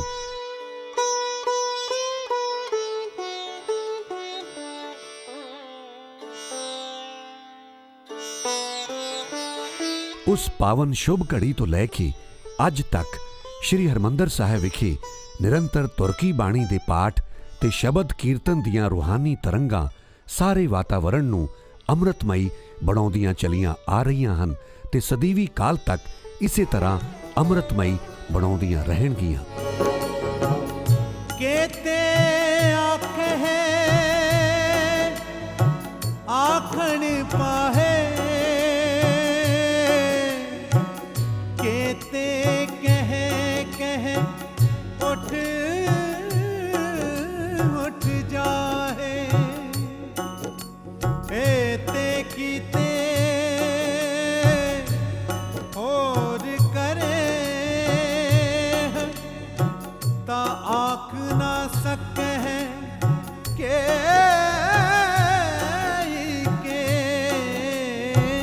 सतगुर की बाणी सत सत कर कर जानो गुरसिखो। सतगुर की बाणी सत सत कर जानो गुरसिखो। ਹਰੀ ਦੇ ਅਜਿਹੇ ਸੁੰਦਰ ਦੇਵੀ ਮੰਦਰ ਵਿਖੇ ਹਰੀ ਦੇ ਪਰਮ ਪਿਆਰਿਆਂ ਦੇ ਮੁਖਾਰ ਬਿੰਦ ਤੋਂ ਹਰੀ ਨਾਲ ਇੱਕ ਮਿੱਕ ਤੇ ਇੱਕ ਸੁਰ ਹੋ ਕੇ ਹਰੀ ਦੇ ਵੈਰਾਗ ਵਿੱਚ ਉਚਰੀ ਹੋਈ ਰੂਹਾਨੀ ਅੰਮ੍ਰਿਤ ਬਾਣੀ ਦੇ ਅਲੌਕਿਕ ਖਜ਼ਾਨੇ ਨੂੰ ਸਮਗਰ ਰੂਪ ਵਿੱਚ ਆਦਿ ਗ੍ਰੰਥ ਸਾਹਿਬ ਦੇ ਜ਼ਰੀਏ ਇਸ ਧਰਤੀ ਤੇ ਇਸ ਸੰਸਾਰ ਵਿੱਚ ਪ੍ਰਕਾਸ਼ਮਾਨ ਕਰਨ ਵਾਸਤੇ ਢੁਕਵੇਂ ਦੇਵੀ ਪਾਵਨ ਸਥਾਨ ਦਾ ਅਜਿਹਾ ਸੁਮੇਲ ਵੀ ਉਸ ਪਰਮ ਪਿਤਾ ਪਰਮਾਤਮਾ ਦੀ ਅਥਾਹ ਕਿਰਪਾਲਤਾ ਦਾ ਸਦੀਵ ਕਾਲ ਤੱਕ ਇਸ ਤੋਂ ਉੱਚਾ ਸੁੱਚਾ ਸੋਹਣਾ ਸਰਵ ਸਾਂਝਾ ਤੇ ਪ੍ਰਤੱਖ ਪ੍ਰਮਾਣ ਭਲਾ ਹੋਰ ਕੀ ਹੋ ਸਕਦਾ ਹੈ, ਜਿਸ ਦੀ ਨੀਂਹ ਦੀ ਪਹਿਲੀ ਇੱਟ ਹੀ ਗੁਰੂ ਸਾਹਿਬਾਨ ਦੀ ਸਰਵ ਸਾਂਝੀ ਸੋਚ ਦੇ ਪ੍ਰਤੀਕਾਤਮਕ ਰੂਪ ਵਿੱਚ ਇੱਕ ਮੁਸਲਮਾਨ ਸੰਤ ਸਾਈਂ ਮੀਆਂ ਮੀਰ ਤੋਂ ਰਖਵਾਈ ਗਈ ਸੀ ਅਤੇ ਜਿਸ ਵਿੱਚ ਰੱਖੇ ਗਏ 4 ਦਰਵਾਜ਼ੇ ਚੌਹਾਂ ਦਿਸ਼ਾਵਾਂ ਤੋਂ ਆਉਣ ਵਾਲੇ ਚੌਹਾਂ ਵਰਨਾਂ ਸਮੇਤ ਸਾਰੀ ਮਾਨਵਤਾ ਨੂੰ ਬਿਨਾਂ ਕਿਸੇ ਭੇਦਭਾਵ ਤੋਂ ਬਰਾਬਰ ਦਾ ਦਰਜਾ ਦੇਣ ਦੇ ਪ੍ਰਤੀਕ ਹਨ। ਅਜਿਹੇ ਸਰਵ ਸਾਂਝੇ ਸ੍ਰੀ ਹਰਿਮੰਦਰ ਸਾਹਿਬ ਵਿੱਚ ਸੁਭਾਏਮਾਨ ਕੀਤੇ ਗਏ ਸ੍ਰੀ ਗੁਰੂ ਗ੍ਰੰਥ ਸਾਹਿਬ ਦੇ ਸਰੂਪ ਵਿੱਚ ਸ਼ਸ਼ੋਭਿਤ ਵੱਖ-ਵੱਖ ਧਰਮਾਂ ਦੇ ਸੰਤਾਂ, ਫਕੀਰਾਂ ਤੇ ਸੂਫੀਆਂ ਦੀ ਸਰਵ ਸਾਂਝੀ ਰੂਹਾਨੀ ਬਾਣੀ ਪਹਿਲੇ ਪ੍ਰਕਾਸ਼ ਤੋਂ ਲੈ ਕੇ ਸਦੀਵ ਕਾਲ ਤੱਕ ਇਸੇ ਤਰ੍ਹਾਂ ਭਟਕੀ ਹੋਈ ਮਾਨਵਤਾ ਨੂੰ ਸੱਚੇ ਸਾਹਿਬ ਨੂੰ ਧਿਆਉਣ ਤੇ ਪਾਉਣ ਦਾ ਸੱਚਾ ਮਾਰਗ ਦਰਸਾਉਂਦੀ ਰਹੇਗੀ। ਅਜਿਹੇ ਸਰਵ ਸਾਂਝੇ ਪ੍ਰਮਾਤਮਾ ਦੇ ਪਿਆਰਿਆਂ ਦੀ ਸਰਵ ਸਾਂਝੀ ਬਾਣੀ ਦਾ ਹਰ ਤਰ੍ਹਾਂ ਦੇ ਦੁਨਿਆਵੀ ਤੇ ਧਾਰਮਿਕ ਹੱਦ ਬੰਨਿਆਂ ਨੂੰ ਤੋੜ ਕੇ ਹੋਣ ਵਾਲਾ ਅਜਿਹਾ ਸਰਵ ਸਾਂਝਾ ਸੁਮੇਲ ਸ੍ਰੀ ਗੁਰੂ ਗ੍ਰੰਥ ਸਾਹਿਬ ਜੀ ਦੇ ਸਰੂਪ ਤੋਂ ਇਲਾਵਾ ਹੋਰ ਕਿਤੇ ਮਿਲਣਾ ਅਸੰਭਵ ਹੈ। ਸਿੱਖੀ ਦੇ ਮੁੱਢਲੇ ਸਿਧਾਂਤਾਂ ਅਨੁਸਾਰ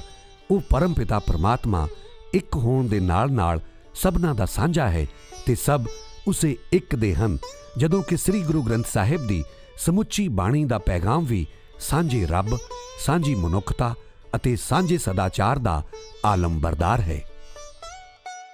ਸੰਪੂਰਨ ਤੁਰਕੀ ਬਾਣੀ ਵਿੱਚ ਪੰਜਾਬੀ, ਸੰਸਕ੍ਰਿਤ, ਅਰਬੀ, ਫਾਰਸੀ ਅਤੇ ਹਿੰਦੀ ਆਦਿ ਕੁੱਲ 12 ਵੱਖ-ਵੱਖ ਭਾਸ਼ਾਵਾਂ ਤੇ ਬੋਲੀਆਂ ਦੇ ਸ਼ਬਦਾਂ ਦੀ ਸਾਂਝ ਵੀ ਇਸੇ ਸਿਧਾਂਤ ਤੇ ਸੇਧ ਦੀ ਲਖਾਇਕ ਹੈ। ਸਾਂਝੇ ਰੱਬ, ਸਾਂਝੀ ਸੰਗਤ, ਸਾਂਝੀ ਪੰਗਤ, ਸਾਂਝੇ ਹਰਿਮੰਦਰ ਅਤੇ ਸਾਂਝੇ ਗੁਰੂ ਗ੍ਰੰਥ ਸਾਹਿਬ ਵਾਲੇ ਸਤਿਗੁਰੂਆਂ ਨੇ ਇਸ ਅਦੁੱਤੀ ਧਰਮ ਗ੍ਰੰਥ ਦੀ ਰਚਨਾ ਵਿੱਚ ਬੋਲੀ ਵੀ ਭਰਪੂਰ ਸਾਂਝੀ ਕੀਤੀ ਹੈ। अव्वल अल्लाह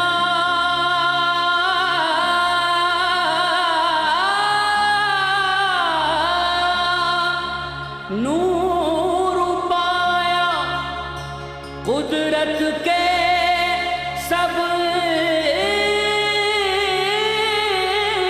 बंदे एक नूर ते सब जग उपजा कौन पले को मंदे। ਇਸ ਸੱਚਾਈ ਬਾਰੇ ਕਿਸੇ ਵੀ ਤਰ੍ਹਾਂ ਦਾ ਜ਼ਰਾ ਵੀ ਸੰਦੇਹ ਨਹੀਂ ਰਹਿ ਜਾਂਦਾ ਕਿ ਸਿੱਖ ਧਰਮ ਦਾ ਰੂਹਾਨੀ ਫਲਸਫਾ ਬੁਨਿਆਦੀ ਤੌਰ ਤੇ ਹੀ ਇੰਨਾ ਵਿਸ਼ਾਲ ਤੇ ਸਰਵ ਸਾਂਝੇ ਦ੍ਰਿਸ਼ਟੀਕੋਣ ਤੋਂ ਇੰਨਾ ਖੁੱਲ੍ਹਾ ਹੈ ਕਿ ਉਹ ਆਪਣੀ ਗੁਰਮੁਖੀ ਲਿਪੀ ਵਾਂਗ ਆਪਣੀ ਭਾਸ਼ਾ ਵਿੱਚ ਸੰਸਾਰ ਦੀਆਂ ਹੋਰਨਾਂ ਭਾਸ਼ਾਵਾਂ ਦੇ ਸ਼ਬਦ ਹੀ ਨਹੀਂ, ਸਗੋਂ ਸਮੁੱਚੇ ਸੰਸਾਰ ਤੇ ਸਮੁੱਚੀ ਲੋਕਾਈ ਨੂੰ ਵੀ ਬਿਨਾਂ ਕਿਸੇ ਭੇਦਭਾਵ ਤੋਂ ਆਪਣੀ ਗਲਵੱਕੜੀ ਵਿੱਚ ਲੈ ਕੇ ਆਪਣੇ ਆਪ ਵਿੱਚ ਸਮਾ ਸਕਦਾ ਹੈ। ਇਸ ਸੱਚਾਈ ਦਾ ਪ੍ਰਤੱਖ ਪ੍ਰਮਾਣ ਹਨ ਜੁਗੋ ਜੁਗ ਅਟਲ ਦਸਾਂ ਗੁਰੂ ਸਾਹਿਬਾਨ ਦੀ ਪਾਵਨ ਜੋਤ ਸ੍ਰੀ ਗੁਰੂ ਗ੍ਰੰਥ ਸਾਹਿਬ। ਸਾਰੇ ਸੰਸਾਰ ਵਿੱਚ ਹਰ ਧਰਮ ਤੇ ਜ਼ਾਤ ਦੇ ਲੋਕਾਂ ਲਈ ਹਰ ਵੇਲੇ ਖੁੱਲ੍ਹੇ ਹੋਏ ਗੁਰੂ ਘਰਾਂ ਦੇ ਦੁਆਰ।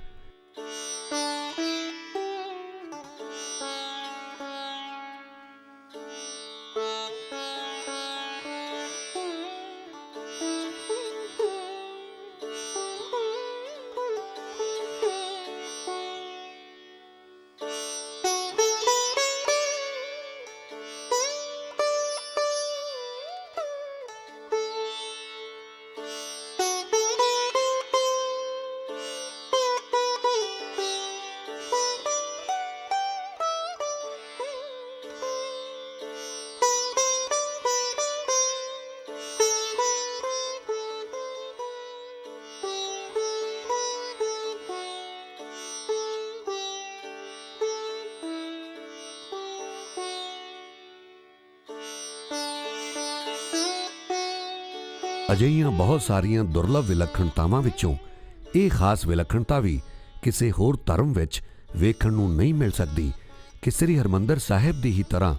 ਸਮੁੱਚੇ ਸੰਸਾਰ ਦੇ ਗੁਰੂ ਘਰਾਂ ਵਿੱਚ ਸੁਭਾਏਮਾਨ ਸ੍ਰੀ ਗੁਰੂ ਗ੍ਰੰਥ ਸਾਹਿਬ ਜੀ ਦੀ ਰੂਹਾਨੀ ਬਾਣੀ ਦਾ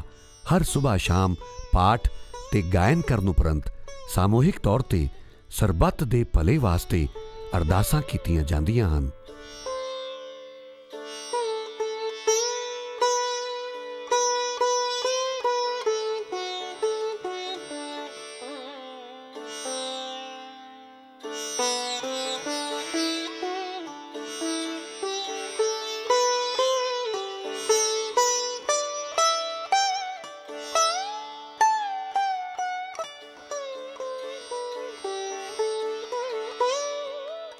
ਪਰਮ ਗਿਆਤਾ ਗੁਰੂ ਸਾਹਿਬਾਨ ਨੇ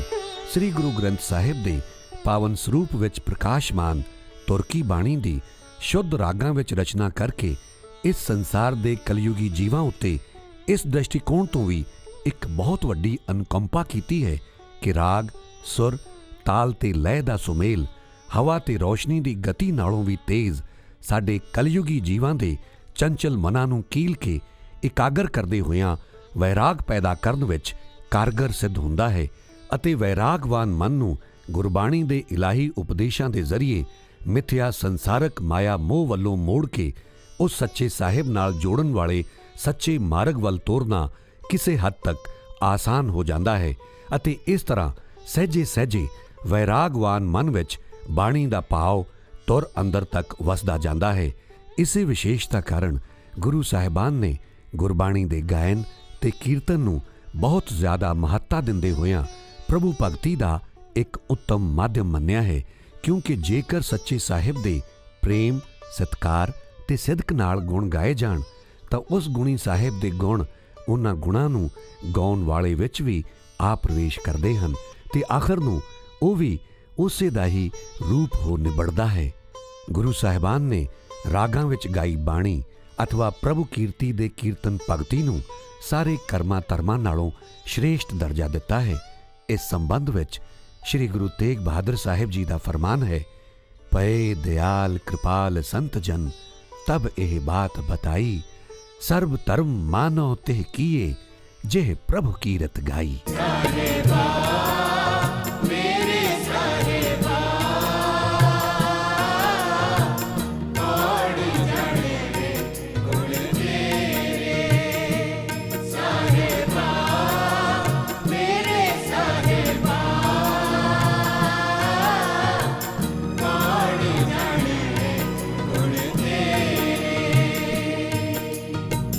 ਸ੍ਰੀ ਗੁਰੂ ਅਰਜਨ ਦੇਵ ਜੀ ਨੇ ਵੀ ਕਲਯੁਗ ਵਿੱਚ ਪ੍ਰਭੂ ਦੇ ਕੀਰਤਨ ਕਰਨ ਨੂੰ ਹੀ ਸਭ ਤੋਂ ਉੱਤਮ ਤਪ ਤੇ ਪ੍ਰਭੂ ਭਗਤੀ ਦਾ ਸਾਂਤਕੀ ਸਾਧਨ ਦੱਸਿਆ ਹੈ। ਗੁਰੂ ਸਾਹਿਬ ਨੇ ਕਥਾ ਤੇ ਕੀਰਤਨ ਦੀ ਆਪਣੀ ਆਪਣੀ ਮਹੱਤਤਾ ਦਾ ਵਰਣਨ ਕਰਦੇ ਹੋਇਆਂ ਫਰਮਾਇਆ ਹੈ ਕਿ ਬਾਣੀ ਦਾ ਪਾਠ ਤਾਂ ਉਸ ਖੂਹ ਦੇ ਪਾਣੀ ਵਾਂਗ ਹੈ ਜੋ ਆਪਣੀ ਪੈਲੀ ਤੋਂ ਇਲਾਵਾ ਆਪਣੇ ਨਾਲ ਲੱਗਦੀ ਪੈਲੀ ਨੂੰ ਹੀ ਲਾਭ ਪਹੁੰਚਾ ਸਕਦਾ ਹੈ, ਪਰ ਕੀਰਤਨ ਤਾਂ ਉਸ ਬਰਖਾ ਦੀ ਤਰ੍ਹਾਂ ਹੈ ਜੋ ਚਾਰ ਚੁਫੇਰੇ ਸਾਰੀਆਂ ਪੈਲੀਆਂ ਨੂੰ ਸਿੰਜ ਕੇ ਹਰੀਆਂ ਭਰੀਆਂ ਕਰ ਦਿੰਦੀ ਹੈ। ਕਥਾ ਦਾ ਫਲ ਉਹਨਾਂ ਠਹਿਰੇ ਹੋਏ ਬੱਦਲਾਂ ਦੀ ਵਰਸ਼ਾ ਵਾਂਗ ਹੈ ਜਿਨ੍ਹਾਂ ਦੀਆਂ ਬੂੰਦਾਂ ਤਿਆਰ ਤੇ ਸਵਾਰੀਆਂ ਹੋਈਆਂ ਪੈਲੀਆਂ ਵਿੱਚ ਸਮਾਉਂਦੀਆਂ ਜਾਂਦੀਆਂ ਹਨ। ਯਾਨੀ ਸਮਝਦਾਰ ਤੇ ਸੂਝਵਾਨ ਸ਼ਰੋਤੇ ਕਥਾ ਸੁਣ ਕੇ ਉਸ ਦੇ ਅਰਥ ਵਿਚਾਰਦੇ ਹਨ ਅਤੇ ਅਰਥਾਂ ਨੂੰ ਆਪਣੇ ਹਿਰਦੇ ਵਿੱਚ ਧਾਰਨ ਕਰਕੇ ਰੂਹਾਨੀ ਲਾਭ ਪ੍ਰਾਪਤ ਕਰਦੇ ਹਨ। ਕਥਾ ਤੇ ਕੀਰਤਨ ਦੋਹੇ ਮਿਲੇ ਹੋਏ ਹੀ ਸ਼ੋਭਾ ਪਾਉਂਦੇ ਹਨ। ਕਥਾ ਕੀਰਤਨ ਦੀ ਮਹੱਤਤਾ ਨੂੰ ਦਰਸਾਉਂਦੀ ਹੈ ਅਤੇ ਕੀਰਤਨ ਮਨ ਵਿੱਚ ਵੈਰਾਗ ਪੈਦਾ ਕਰਦਾ ਹੈ,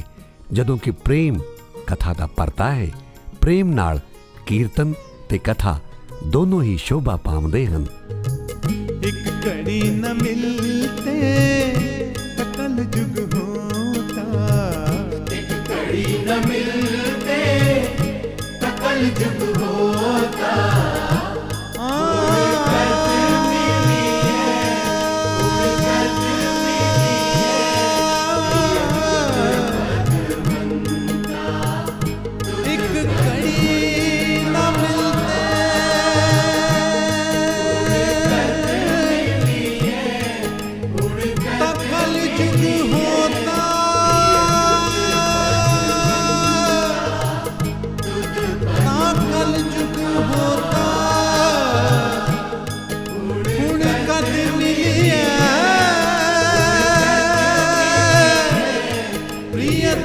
भगवंता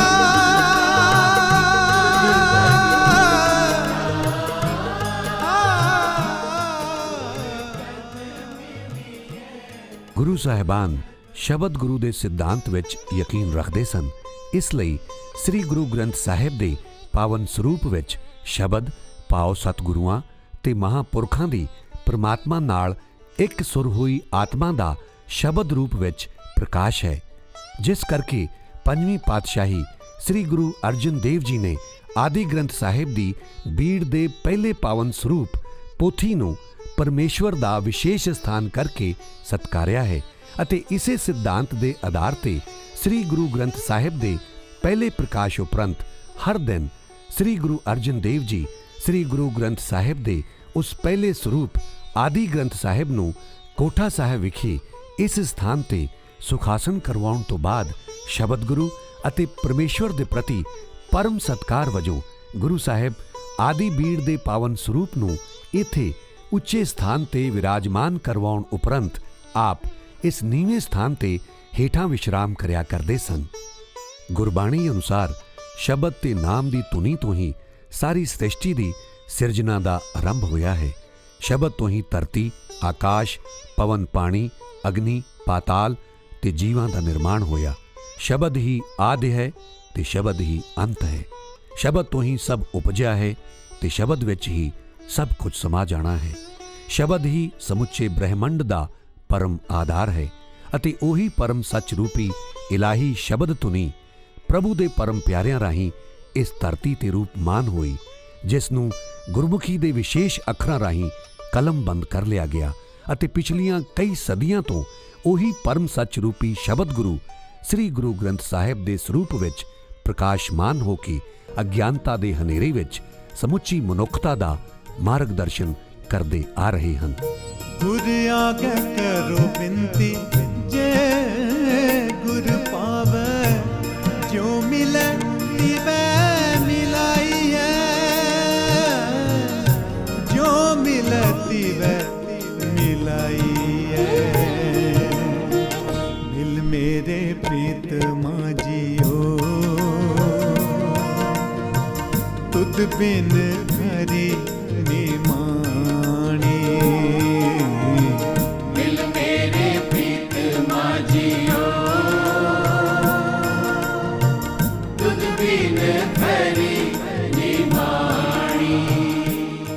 ਸ੍ਰੀ ਗੁਰੂ ਗ੍ਰੰਥ ਸਾਹਿਬ ਦੇ ਪਾਵਨ ਸਰੂਪ ਦੀਆਂ ਅਨੇਕਾਂ ਵਿਲੱਖਣਤਾਵਾਂ ਵਿੱਚੋਂ ਇਹ ਵਿਲੱਖਣਤਾ ਵੀ ਸਮੁੱਚੀ ਲੋਕਾਈ ਨਾਲ ਸਾਂਝੀ ਕਰਨ ਯੋਗ ਹੈ ਕਿ ਹੋਰਨਾਂ ਧਰਮਾਂ ਦੇ ਪਾਵਨ ਧਰਮ ਗ੍ਰੰਥਾਂ ਵਾਂਗ ਸ੍ਰੀ ਗੁਰੂ ਗ੍ਰੰਥ ਸਾਹਿਬ ਦੇ ਸਰੂਪ ਵਿੱਚ ਪੁਰਾਤਨ ਕਹਾਣੀਆਂ ਜਾਂ ਗਾਥਾਵਾਂ ਨਹੀਂ, ਸਗੋਂ ਉਸ ਸ੍ਰਿਸ਼ਟੀ ਦੇ ਸਿਰਜਣਹਾਰ ਪਰਮ ਪਿਤਾ ਪਰਮੇਸ਼ਵਰ ਦੀ ਨਿਰੋਲ ਸ਼ੋਭਾ, ਉਪਮਾ ਤੇ ਉਸਤਤ ਵਿੱਚ ਉਸੇ ਨਾਲ ਇੱਕ ਮਿਕ ਹੋ ਕੇ ਉਸੇ ਦੇ ਪਰਮ ਪਿਆਰਿਆਂ ਰਾਹੀਂ ਉਚਰੇ ਹੋਏ ਅਜਿਹੇ ਰੂਹਾਨੀ ਸ਼ਬਦ ਹਨ, ਜਿਨ੍ਹਾਂ ਦੇ ਪਾਠ, ਗਾਇਨ ਜਾਂ ਸੱਚੇ ਮਨੋਂ ਸ਼ਰਵਣ ਕਰਦੇ ਰਹਿਣ ਨਾਲ ਹੀ ਜੀਵਨ ਸਫਲਾ ਹੋ ਜਾਂਦਾ ਹੈ।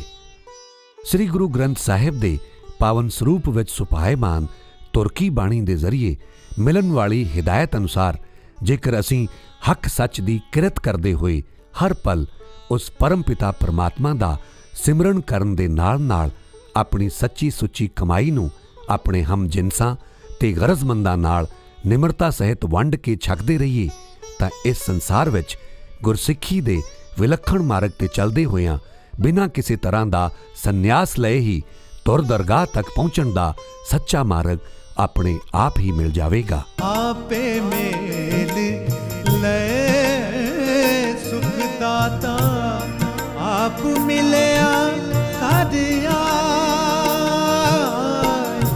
आप मिलया कर आए। मिल मेरे प्रीतमा जियो, तुद बिन खरी निमाणी। मिल मेरे प्रीतमा जियो, तुद बिन खरी निमाणी। ਸ੍ਰੀ ਗੁਰੂ ਗ੍ਰੰਥ ਸਾਹਿਬ ਜੀ ਦੀ ਸੰਪੂਰਨ ਬਾਣੀ ਵਿੱਚ ਸ੍ਰੀ ਗੁਰੂ ਨਾਨਕ ਦੇਵ ਜੀ ਦੇ ਉਚਰੇ ਹੋਏ 974 ਸ਼ਬਦ ਹਨ, ਜਦੋਂ ਕਿ ਸ੍ਰੀ ਗੁਰੂ ਅੰਗਦ ਦੇਵ ਜੀ ਦੇ 62, ਸ੍ਰੀ ਗੁਰੂ ਅਮਰਦਾਸ ਜੀ ਦੇ 907, ਸ੍ਰੀ ਗੁਰੂ ਰਾਮਦਾਸ ਜੀ ਦੇ 679, ਸ੍ਰੀ ਗੁਰੂ ਅਰਜਨ ਦੇਵ ਜੀ ਦੇ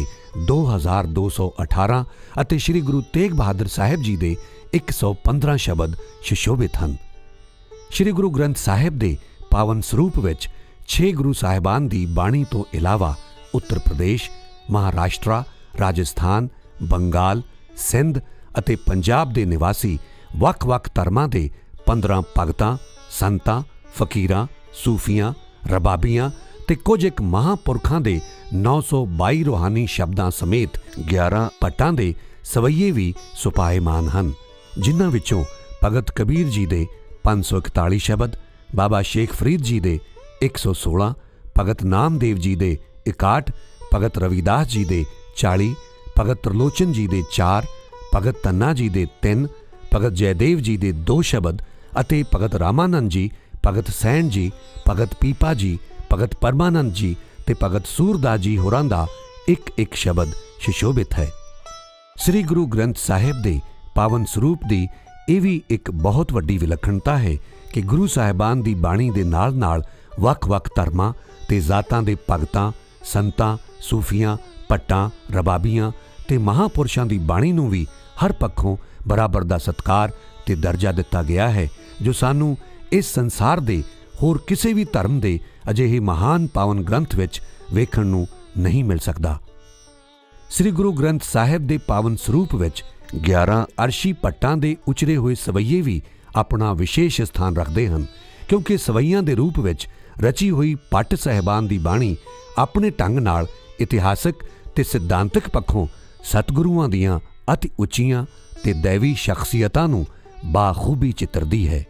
ਸ੍ਰੀ ਗੁਰੂ ਗ੍ਰੰਥ ਸਾਹਿਬ ਵਿੱਚ ਪ੍ਰਕਾਸ਼ਮਾਨ ਤੁਰਕੀ ਬਾਣੀ 31 ਰਾਗਾਂ ਉੱਪਰ ਆਧਾਰਿਤ ਹੈ। ਸ੍ਰੀ ਗੁਰੂ ਗ੍ਰੰਥ ਸਾਹਿਬ ਦੀ 1430 ਅੰਗਾਂ ਵਾਲੀ ਬੀੜ ਦੇ ਦਰਸ਼ਨ ਕਰਨ ਤੇ ਇਹ ਗਿਆਨ ਪ੍ਰਾਪਤ ਹੁੰਦਾ ਹੈ ਕਿ 1343 ਅੰਗ ਰਾਗ ਪ੍ਰਬੰਧ ਵਿੱਚ ਹਨ। ਰਾਗ ਮੁਕਤ ਬਾਣੀ ਵਿੱਚ ਕੇਵਲ 86 ਅੰਗ ਹੀ ਹਨ। ਇਸ ਲਈ ਸ੍ਰੀ ਗੁਰੂ ਗ੍ਰੰਥ ਸਾਹਿਬ ਦੀ ਜ਼ਿਆਦਾਤਰ ਬਾਣੀ ਰਾਗਬੱਧ ਹੈ। ਰਾਗ ਮੁਕਤ ਬਾਣੀਆਂ ਵਿੱਚ ਵਿਸ਼ੇਸ਼ ਕਰਕੇ ਆਰੰਭ ਵਿੱਚ ਅੰਕਿਤ ਬਾਣੀ ਸ੍ਰੀ ਜਪਜੀ ਸਾਹਿਬ ਆਉਂਦੀ ਹੈ।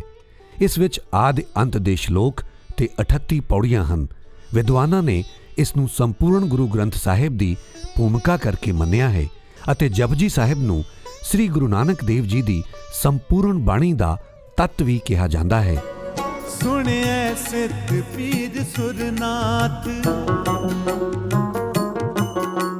ਸੁਣਿਐ ਤਰਤ ਧਵਲ ਆਕਾਸ, ਸੁਣਿਐ ਦੀਪ ਲੋ ਪਾਤਾਲ, ਸੁਣਿਐ ਪੋਹ ਨ ਸਕੈ ਕਾਲ। ਨਾਨਕ ਭਗਤਾ ਸਦਾ ਵਿਗਾਸ, ਸੁਣਿਐ ਦੁਖ ਪਾਪ ਕਾ ਨਾਸ। ਸਤਿਗੁਰ ਕੀ ਬਾਣੀ ਸਤ ਸਤ ਕਰ ਜਾਣੋ ਗੁਰ ਸਿੱਖੋ। ਸਤਿਗੁਰ ਕੀ ਬਾਣੀ। ਸ੍ਰੀ ਗੁਰੂ ਗ੍ਰੰਥ ਸਾਹਿਬ ਵਿੱਚ ਜ਼ਿਆਦਾਤਰ ਵਸਤੂ ਨਿਰਦੇਸ਼ਾਤਮਕ ਮੰਗਲ ਦੀ ਵਰਤੋਂ ਕੀਤੀ ਗਈ ਹੈ। ਭਾਵ ਜਦ ਵੀ ਕੋਈ ਨਵਾਂ ਰਾਗ ਸ਼ੁਰੂ ਹੁੰਦਾ ਹੈ ਜਾਂ ਕਿਸੇ ਗੁਰੂ ਸਾਹਿਬ, ਭਗਤ ਜਾਂ ਮਹਾਂਪੁਰਸ਼ ਦੇ ਸ਼ਬਦ ਸੰਗ੍ਰਹਿ, ਅਸ਼ਟਪਦੀਆਂ ਤੇ ਕਰ ਆਦਿ ਦੀ ਤਬਦੀਲੀ ਹੁੰਦੀ ਹੈ ਤਾਂ ਆਮ ਤੌਰ ਤੇ ਸੰਪੂਰਨ ਮੰਗਲ ਭਾਵ ਸੰਪੂਰਨ ਮੂਲ ਮੰਤਰ ਜਾਂ ਸੰਖੇਪ ਮੰਗਲ ਭਾਵ ਸੰਖੇਪ ਮੂਲ ਮੰਤਰ ਦੀ ਵਰਤੋਂ ਕੀਤੀ ਜਾਂਦੀ ਹੈ। ਸ੍ਰੀ ਗੁਰੂ ਗ੍ਰੰਥ ਸਾਹਿਬ ਵਿੱਚ ਸੁਭਾਏਮਾਨ ਕੁੱਲ ਮੰਗਲਾਂ ਦੀ ਗਿਣਤੀ 567 ਹੈ। ਬ੍ਰਹਮ ਗਿਆਨੀ ਤੇ ਦੂਰਦਰਸ਼ੀ ਗੁਰੂ ਸਾਹਿਬਾਨ ਨੇ ਤੁਰਕੀ ਬਾਣੀ ਦੇ ਅਜਿਹੇ ਅਨਮੋਲ ਤੇ ਦੁਰਲਭ ਖਜ਼ਾਨੇ ਰਾਹੀਂ ਸੱਚੇ ਗਿਆਨ ਦੀ ਰੂਹਾਨੀ ਰੌਸ਼ਨੀ ਨੂੰ ਵੱਧ ਤੋਂ ਵੱਧ ਲੋਕਾਈ ਵਿੱਚ ਫੈਲਾਉਣ ਦੇ ਮਕਸਦ ਨਾਲ ਆਦਿ ਗ੍ਰੰਥ ਸਾਹਿਬ ਦੀ ਪਹਿਲੀ ਬੀੜ ਦੇ ਸੰਪੂਰਨ ਹੋ ਜਾਣ ਤੋਂ ਬਾਅਦ ਸਮੇਂ ਦੇ ਨਾਲ-ਨਾਲ ਆਪਣੇ ਜੀਵਨ ਕਾਲ ਦੌਰਾਨ ਸਮੁੱਚੀ ਮਾਨਵਤਾ ਦੇ ਕਲਿਆਣ ਵਾਸਤੇ ਕਾਫੀ ਵੱਡੇ ਪੈਮਾਨੇ ਤੇ ਆਪਣੀ ਨਿਗਰਾਨੀ ਵਿੱਚ ਬਹੁਤ ਸਾਰੇ ਉਤਾਰੇ ਕਰਵਾਉਣ ਦਾ ਮਹਾਕਾਰਜ ਵੀ ਜਾਰੀ ਰੱਖਿਆ, ਤਾਂ ਕਿ ਸਾਂਝੇ ਰੱਬ ਦੀ ਸਾਂਝੀ ਤੁਰਕੀ ਬਾਣੀ ਕਿਸੇ ਇੱਕ ਦੀ ਮਾਲਕੀਅਤ ਬਣ ਜਾਣ ਤੇ ਬਾਕੀ ਦੀ ਸਾਰੀ ਲੋਕਾਈ ਇਸ ਰੂਹਾਨੀ ਗਿਆਨ ਦੇ ਭੰਡਾਰ ਤੋਂ ਮਹਿਰੂਮ ਨਾ ਰਹਿ ਜਾਏ। ਇਸੇ ਮਾਨਵੀ ਦ੍ਰਿਸ਼ਟੀਕੋਣ ਦੇ ਆਧਾਰ ਤੇ ਸ੍ਰੀ ਅਨੰਦਪੁਰ ਸਾਹਿਬ ਵਿਖੇ ਆਦਿ ਸਿੰਘਾਸਨ ਦਮਦਮਾ ਸਾਹਿਬ ਵਾਲੇ ਸਥਾਨ ਤੇ ਸ੍ਰੀ ਗੁਰੂ ਗੋਬਿੰਦ ਸਿੰਘ ਜੀ ਦੀ ਨਿਗਰਾਨੀ ਵਿੱਚ ਭਾਈ ਮਨੀ ਸਿੰਘ ਜੀ ਤੋਂ ਆਦਿ ਗ੍ਰੰਥ ਸਾਹਿਬ ਦੀ ਪਾਵਨ ਬੀੜ ਦੇ ਕੁਝ ਹੋਰ ਉਤਾਰੇ ਵੀ ਕਰਵਾਏ ਜਾਂਦੇ ਰਹੇ। ਜ਼ਿਆਦਾਤਰ ਇਤਿਹਾਸਕਾਰਾਂ ਮੁਤਾਬਕ ਸਾਬੋ ਕੀ ਤਲਵੰਡੀ ਤਖਤ ਸ੍ਰੀ ਦਮਦਮਾ ਸਾਹਿਬ ਵਿਖੇ ਆਪਣੀ ਠਹਿਰ ਦੇ ਦੌਰਾਨ ਸ੍ਰੀ ਗੁਰੂ ਗੋਬਿੰਦ ਸਿੰਘ ਜੀ ਨੇ ਗੁਰਦੁਆਰਾ ਲਿਖਣਸਰ ਸਾਹਿਬ ਵਾਲੇ ਇਸ ਸਥਾਨ ਤੇ ਭਾਈ ਮਨੀ ਸਿੰਘ ਜੀ ਤੋਂ ਸੰਪੂਰਨ ਆਦਿ ਗ੍ਰੰਥ ਸਾਹਿਬ ਨੂੰ ਦੁਬਾਰਾ ਲਿਖਵਾਇਆ ਸੀ ਅਤੇ ਵਿਦਵਾਨਾਂ ਅਨੁਸਾਰ ਉਸੇ ਦੌਰਾਨ ਸ੍ਰੀ ਗੁਰੂ ਤੇਗ ਬਹਾਦਰ ਸਾਹਿਬ ਜੀ ਦੀ ਬਾਣੀ ਨੂੰ ਰਾਗਾਂ ਦੀ ਤਰਤੀਬ ਮੁਤਾਬਕ ਆਦਿ ਗ੍ਰੰਥ ਸਾਹਿਬ ਵਿੱਚ ਸ਼ਾਮਿਲ ਕਰ ਦਿੱਤਾ ਗਿਆ ਸੀ। ਦਮਦਮਾ ਸਾਹਿਬ ਵਿਖੇ ਗੁਰੂ ਸਾਹਿਬ ਦੁਆਰਾ ਸੰਪੂਰਨ ਬਾਣੀ ਲਿਖਵਾਉਣ ਉਪਰੰਤ ਭਾਈ ਮਨੀ ਸਿੰਘ ਜੀ ਤੇ ਬਾਬਾ ਦੀਪ ਸਿੰਘ ਜੀ ਰਾਹੀਂ ਆਦਿ ਗ੍ਰੰਥ ਸਾਹਿਬ ਦੀ ਪਾਵਨ ਬੀੜ ਦੇ ਹੋਰ ਵੀ ਕਈ ਉਤਾਰੇ ਕਰਨ ਦਾ ਮਹਾਕਾਰਜ ਜਾਰੀ ਰਿਹਾ। ਹਾਲਾਂਕਿ ਇਸ ਸੱਚਾਈ ਨਾਲ ਤਕਰੀਬਨ ਸਾਰੇ ਹੀ ਵਿਦਵਾਨ ਸਹਿਮਤ ਹਨ ਕਿ ਦਮਦਮੀ ਬੀੜ ਦੇ ਨਾਮ ਨਾਲ ਜਾਣੀ ਜਾਣ ਵਾਲੀ ਦਮਦਮਾ ਸਾਹਿਬ ਵਿਖੇ ਗੁਰੂ ਸਾਹਿਬ ਦੀ ਲਿਖਵਾਈ ਹੋਈ ਪਾਵਨ ਬੀੜ ਹੀ ਗੁਰੂ ਸਾਹਿਬ ਦੇ ਨਾਲ ਨਾਂਦੇੜ ਗਈ ਸੀ, ਜਿੱਥੇ ਅਬਿਚਲ ਨਗਰ ਸੱਚਖੰਡ ਸ੍ਰੀ ਹਜ਼ੂਰ ਸਾਹਿਬ ਵਾਲੇ ਇਸ ਪਾਵਨ ਸਥਾਨ ਵਿਖੇ ਜੋਤੀ ਜੋਤ ਸਮਾਉਣ ਤੋਂ ਪਹਿਲਾਂ ਸ੍ਰੀ ਗੁਰੂ ਗੋਬਿੰਦ ਸਿੰਘ ਜੀ ਨੇ ਕੁਦਰਤ ਦੇ ਉਸ ਪਰਮ ਸੱਚ ਨੂੰ ਨਿਕਟ ਮਹਿਸੂਸ ਕਰਨ ਤੇ ਵਿਛੋੜੇ ਦੇ ਅਹਿਸਾਸ ਨਾਲ ਬੇਹਾਲ ਹੋ ਰਹੇ ਆਪਣੇ ਸਿੱਖਾਂ ਨੂੰ ਸੰਬੋਧਿਤ ਕਰਦੇ ਹੋਇਆਂ ਫਰਮਾਇਆ ਸੀ ਕਿ ਅਗਾਂਹ ਤੋਂ ਸ਼ਖਸੀ ਗੁਰਿਆਈ ਦੀ ਥਾਂ ਸ੍ਰੀ ਗੁਰੂ ਗ੍ਰੰਥ ਸਾਹਿਬ ਹੀ ਤੁਹਾਡੇ ਆਤਮਿਕ ਤੇ ਸੰਸਾਰਿਕ ਗੁਰੂ ਹੋਣਗੇ ਅਤੇ ਜੋ ਵੀ ਪ੍ਰਭੂ ਨੂੰ ਖੋਜਣਾ ਚਾਹਵੇ ਇਸੇ ਆਤਮੀ ਖਜ਼ਾਨੇ ਵਿੱਚੋਂ ਹੀ ਪਾ ਸਕੇਗਾ। ਆਪਣੇ ਇਨ੍ਹਾਂ ਰੂਹਾਨੀ ਸ਼ਬਦਾਂ ਉਪਰੰਤ ਗੁਰੂ ਸਾਹਿਬ ਨੇ 7 ਅਕਤੂਬਰ ਸੰਨ 1708 ਨੂੰ ਰਾਤ ਦੇ ਸਮੇਂ ਗੁਰਿਆਈ ਦੀ ਪਹਿਲਾਂ ਤੋਂ ਚੱਲੀ ਆ ਰਹੀ ਰਸਮ ਅਨੁਸਾਰ ਸਾਰੇ ਗੁਰੂ ਸਾਹਿਬਾਨ ਦੇ ਸ਼ਬਦ ਗੁਰੂ ਵਾਲੇ ਅਲੌਕਿਕ ਸਿਧਾਂਤ ਨੂੰ ਸਦਾ ਲਈ ਅਮਲੀ ਜਾਮਾ ਪਹਿਨਾਉਂਦੇ ਹੋਇਆਂ ਆਪਣੀ ਗੁਰਗੱਦੀ ਸ੍ਰੀ ਗੁਰੂ ਗ੍ਰੰਥ ਸਾਹਿਬ ਨੂੰ ਬਖਸ਼ਣ ਉਪਰੰਤ ਆਪਣੀ ਜੋਤ ਉਸ ਪਰਮ ਪਿਤਾ ਪਰਮਾਤਮਾ ਦੀ ਜੋਤ ਨਾਲ ਮਿਲਾ ਦਿੱਤੀ।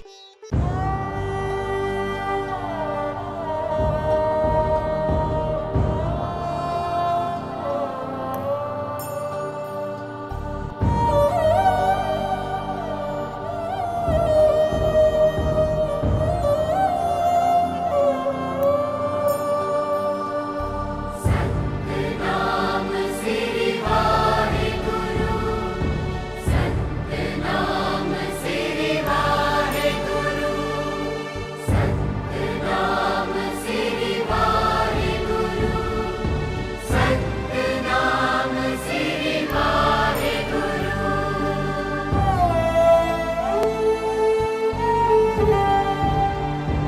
आज्ञा पई अकाल की तभी चलायो पंथ सब सीखन को हुक्म है गुरु मान्यो ग्रंथ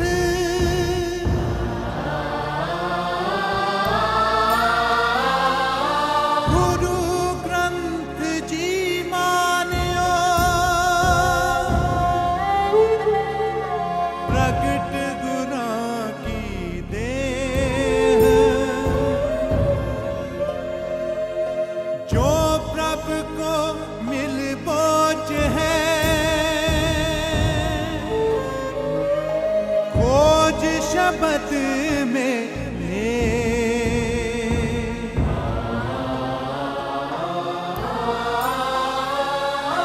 राज करेगा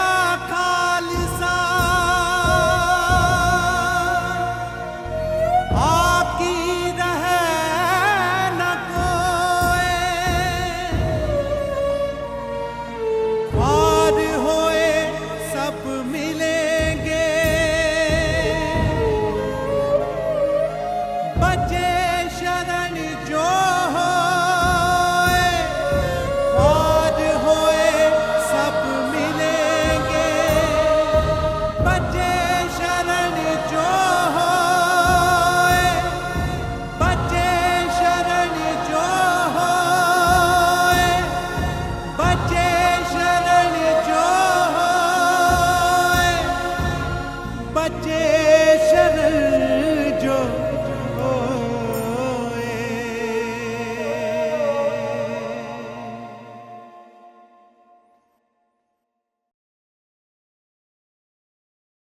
ਸਰਬੰਸ ਦਾਨੀ ਸ੍ਰੀ ਗੁਰੂ ਗੋਬਿੰਦ ਸਿੰਘ ਜੀ ਦੇ ਹੁਕਮ ਅਨੁਸਾਰ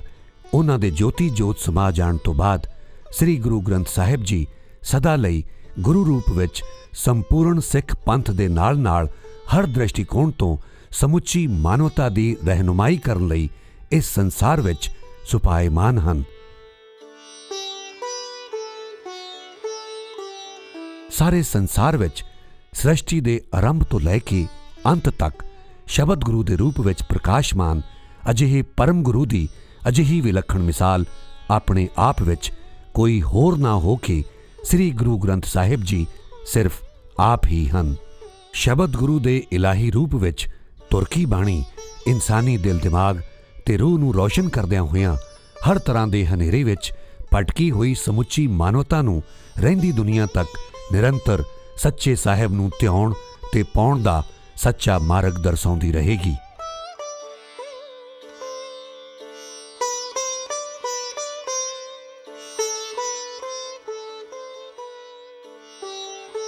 ਇਹ ਉਸ ਅਕਾਲ ਪੁਰਖ ਦੀ ਮਹਾਨ ਬਖਸ਼ਿਸ਼ ਦਾ ਹੀ ਪ੍ਰਮਾਣ ਹੈ ਕਿ ਪਿਛਲੀਆਂ 5 ਸਦੀਆਂ ਦੇ ਦੌਰਾਨ ਪਰਮ ਪਿਤਾ ਪਰਮੇਸ਼ਵਰ ਨਾਲ ਇੱਕ ਸੁਰ ਹੋ ਕੇ ਉਸ ਪਰਮਾਤਮਾ ਦੀ ਸ਼ੋਭਾ ਤੇ ਉਸਤਤ ਵਿੱਚ ਉਸ ਦੇ ਪਰਮ ਪਿਆਰਿਆਂ ਦੀ ਉਚਰੀ ਹੋਈ ਤੁਰਕੀ ਬਾਣੀ ਸ੍ਰੀ ਗੁਰੂ ਗ੍ਰੰਥ ਸਾਹਿਬ ਦੇ ਪਾਵਨ ਸਰੂਪ ਦੇ ਜ਼ਰੀਏ ਸਮਗਰ ਰੂਪ ਵਿੱਚ ਰੂਹਾਨੀਅਤ ਦੇ ਅਲੌਕਿਕ ਅੰਮ੍ਰਿਤ ਸਰੋਤ ਦੇ ਕਿਸੇ ਇਲਾਹੀ ਖਜ਼ਾਨੇ ਵਾਂਗ ਇਸ ਸੰਸਾਰ ਦੇ ਕਲਯੁਗੀ ਜੀਵਾਂ ਦੇ ਕਲਿਆਣ ਲਈ ਇਸ ਧਰਤੀ ਤੇ ਪ੍ਰਕਾਸ਼ਮਾਨ ਹੈ, ਜਿਸ ਦੇ ਅਨੇਕਾਂ ਪਾਵਨ ਸਰੂਪ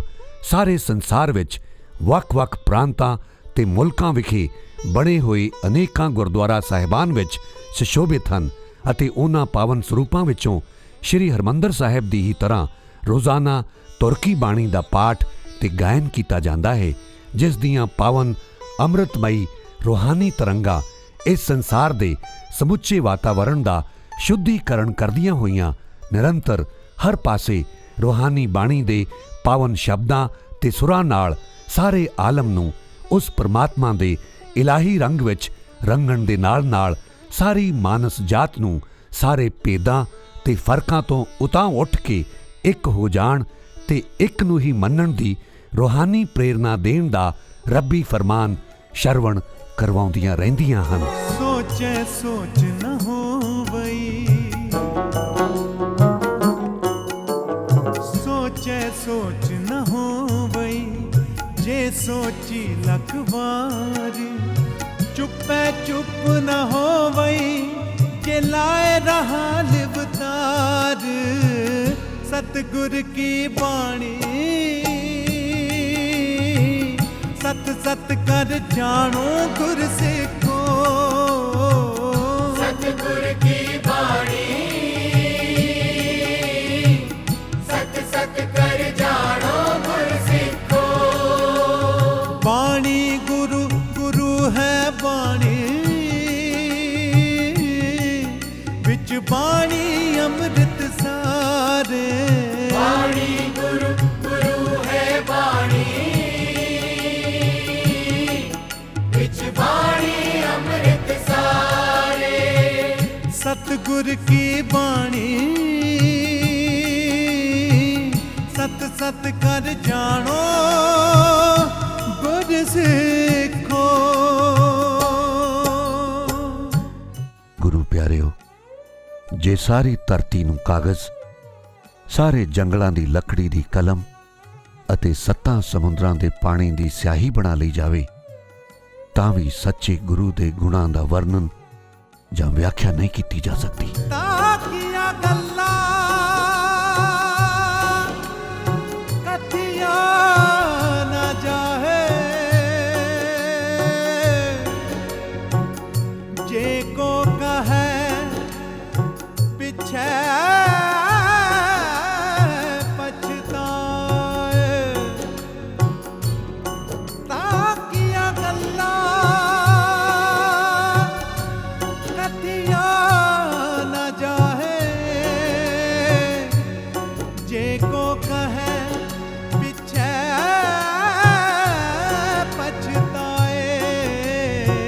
सतगुर की बाणी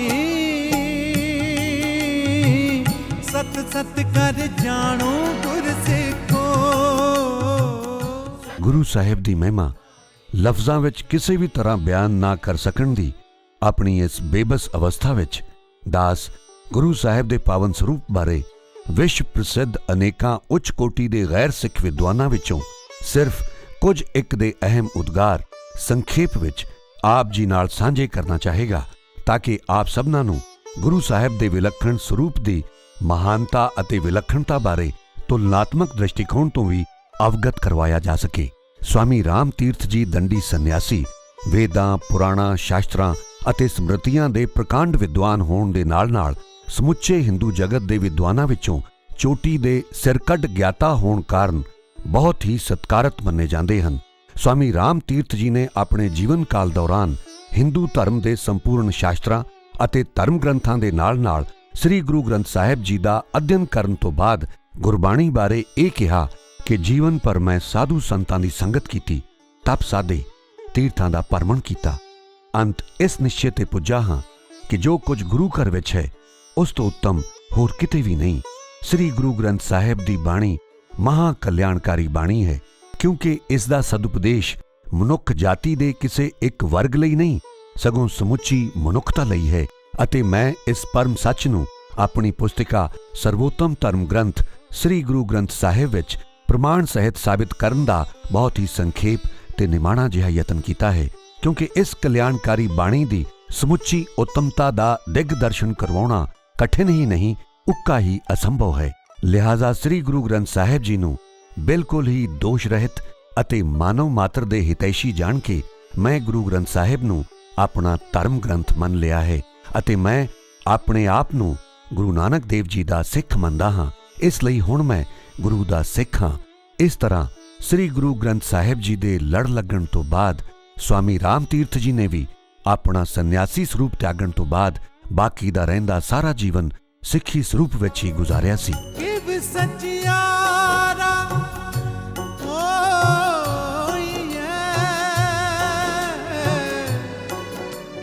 ਕਿਵ ਕੂੜੈ ਟੁੱਟੈ ਪਾਲੇ, ਹੁਕਮ ਰਜਾਈ ਚੱਲਣਾ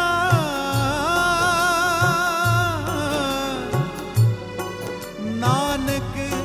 ਲਿਖਿਆ ਨਾਲ, ਸਤਿਗੁਰ ਕੀ ਬਾਣੀ ਸਤ ਸਤ ਕਰ ਜਾਣੋ ਗੁਰ ਸਿੱਖੋ, ਸਤਿਗੁਰ ਕੀ ਬਾਣੀ।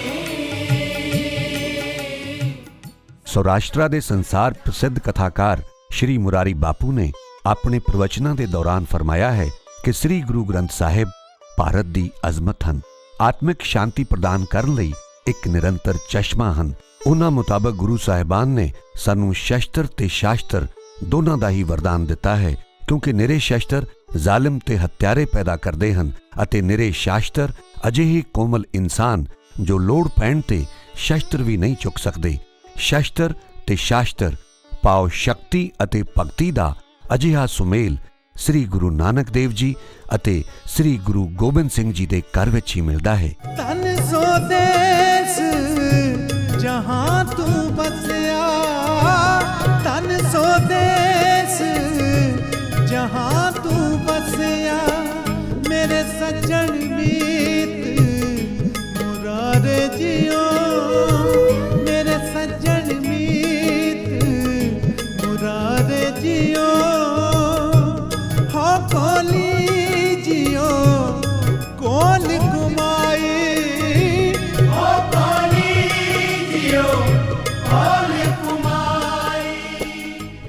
ਨੋਬੇਲ ਪੁਰਸਕਾਰ ਵਿਜੇਤਾ ਤੇ ਸੰਸਾਰ ਪ੍ਰਸਿੱਧ ਸਾਹਿਤਕਾਰ ਸ੍ਰੀ ਰਾਬਿੰਦਰ ਨਾਥ ਟੈਗੋਰ ਜੀ ਨੂੰ ਜਦ ਕਿਸੇ ਅਜਿਹੀ ਅੰਤਰਰਾਸ਼ਟਰੀ ਪੱਧਰ ਦੀ ਕਵਿਤਾ ਦੀ ਰਚਨਾ ਬਾਰੇ ਪੁੱਛਿਆ ਗਿਆ ਜੋ ਸਮੁੱਚੇ ਸੰਸਾਰ ਦੇ ਪਸਾਰੇ ਦੀ ਤਰਜਮਾਨੀ ਕਰ ਸਕੇ, ਤਾਂ ਉਹਨਾਂ ਨੇ ਆਰਤੀ ਦੇ ਸ਼ਬਦ ਗगन में थाल ਦਾ ਉਚਾਰਨ ਕਰਦੇ ਹੋਇਆਂ ਇਹ ਫਰਮਾਇਆ ਕਿ ਜਿਸ ਅੰਤਰਰਾਸ਼ਟਰੀ ਪੱਧਰ ਦੀ ਕਾਵਿਆਤਮਕ ਰਚਨਾ ਬਾਰੇ ਅੱਜ ਵਿਚਾਰਾਂ ਸਾਂਝੀਆਂ ਕੀਤੀਆਂ ਜਾ ਰਹੀਆਂ ਹਨ, ਅਜਿਹੀ ਉੱਚ ਕੋਟੀ ਦੀ ਰੂਹਾਨੀ ਬਾਣੀ ਦੀ ਰਚਨਾ 100 ਸਾਲ ਪਹਿਲਾਂ ਸ੍ਰੀ ਗੁਰੂ ਨਾਨਕ ਦੇਵ ਜੀ ਕਰ ਚੁੱਕੇ ਹਨ। ਇਸ ਤਰ੍ਹਾਂ ਟੈਗੋਰ ਜੀ ਨੇ ਆਰਤੀ ਦੇ ਸ਼ਬਦ ਨੂੰ ਵਿਸ਼ਵ ਸਾਹਿਤ ਦੀ ਸਰਵੋਤਮ ਕਾਵਿ ਰਚਨਾ ਦੇ ਰੂਪ ਵਿੱਚ ਸਤਿਕਾਰਦੇ ਹੋਇਆਂ ਕਿਹਾ ਕਿ ਗੁਰੂ ਨਾਨਕ ਦੇਵ ਜੀ ਦਾ ਇਹ ਇੱਕ ਸ਼ਬਦ ਹੀ ਸਮੁੱਚੀ ਲੋਕਾਈ ਤੇ ਸ੍ਰਿਸ਼ਟੀ ਦੀ ਤਰਜਮਾਨੀ ਕਰ ਸਕਦਾ ਹੈ ਅਤੇ ਸੰਪੂਰਨ ਸ੍ਰੀ ਗੁਰੂ ਗ੍ਰੰਥ ਸਾਹਿਬ ਦੇ ਸਰੂਪ ਵਿੱਚ ਪ੍ਰਜਵਲਿਤ ਸ਼ਬਦ ਜੋਤ ਮਨੁੱਖ ਮਾਤਰ ਨੂੰ ਉਹ ਸਭ ਕੁਝ ਪ੍ਰਦਾਨ ਕਰ ਸਕਦੀ ਹੈ ਜਿਸ ਦੀ ਪ੍ਰਾਪਤੀ ਲਈ ਉਸ ਦੀ ਆਤਮਾ ਸਦੀਆਂ ਤੋਂ ਵਿਆਕੁਲ ਹੈ। जियड़ा अगन बराबर तप जियड़ा अगन बराबर तप भीतर वगै काती भीतर वगै काती प्रणवत नानक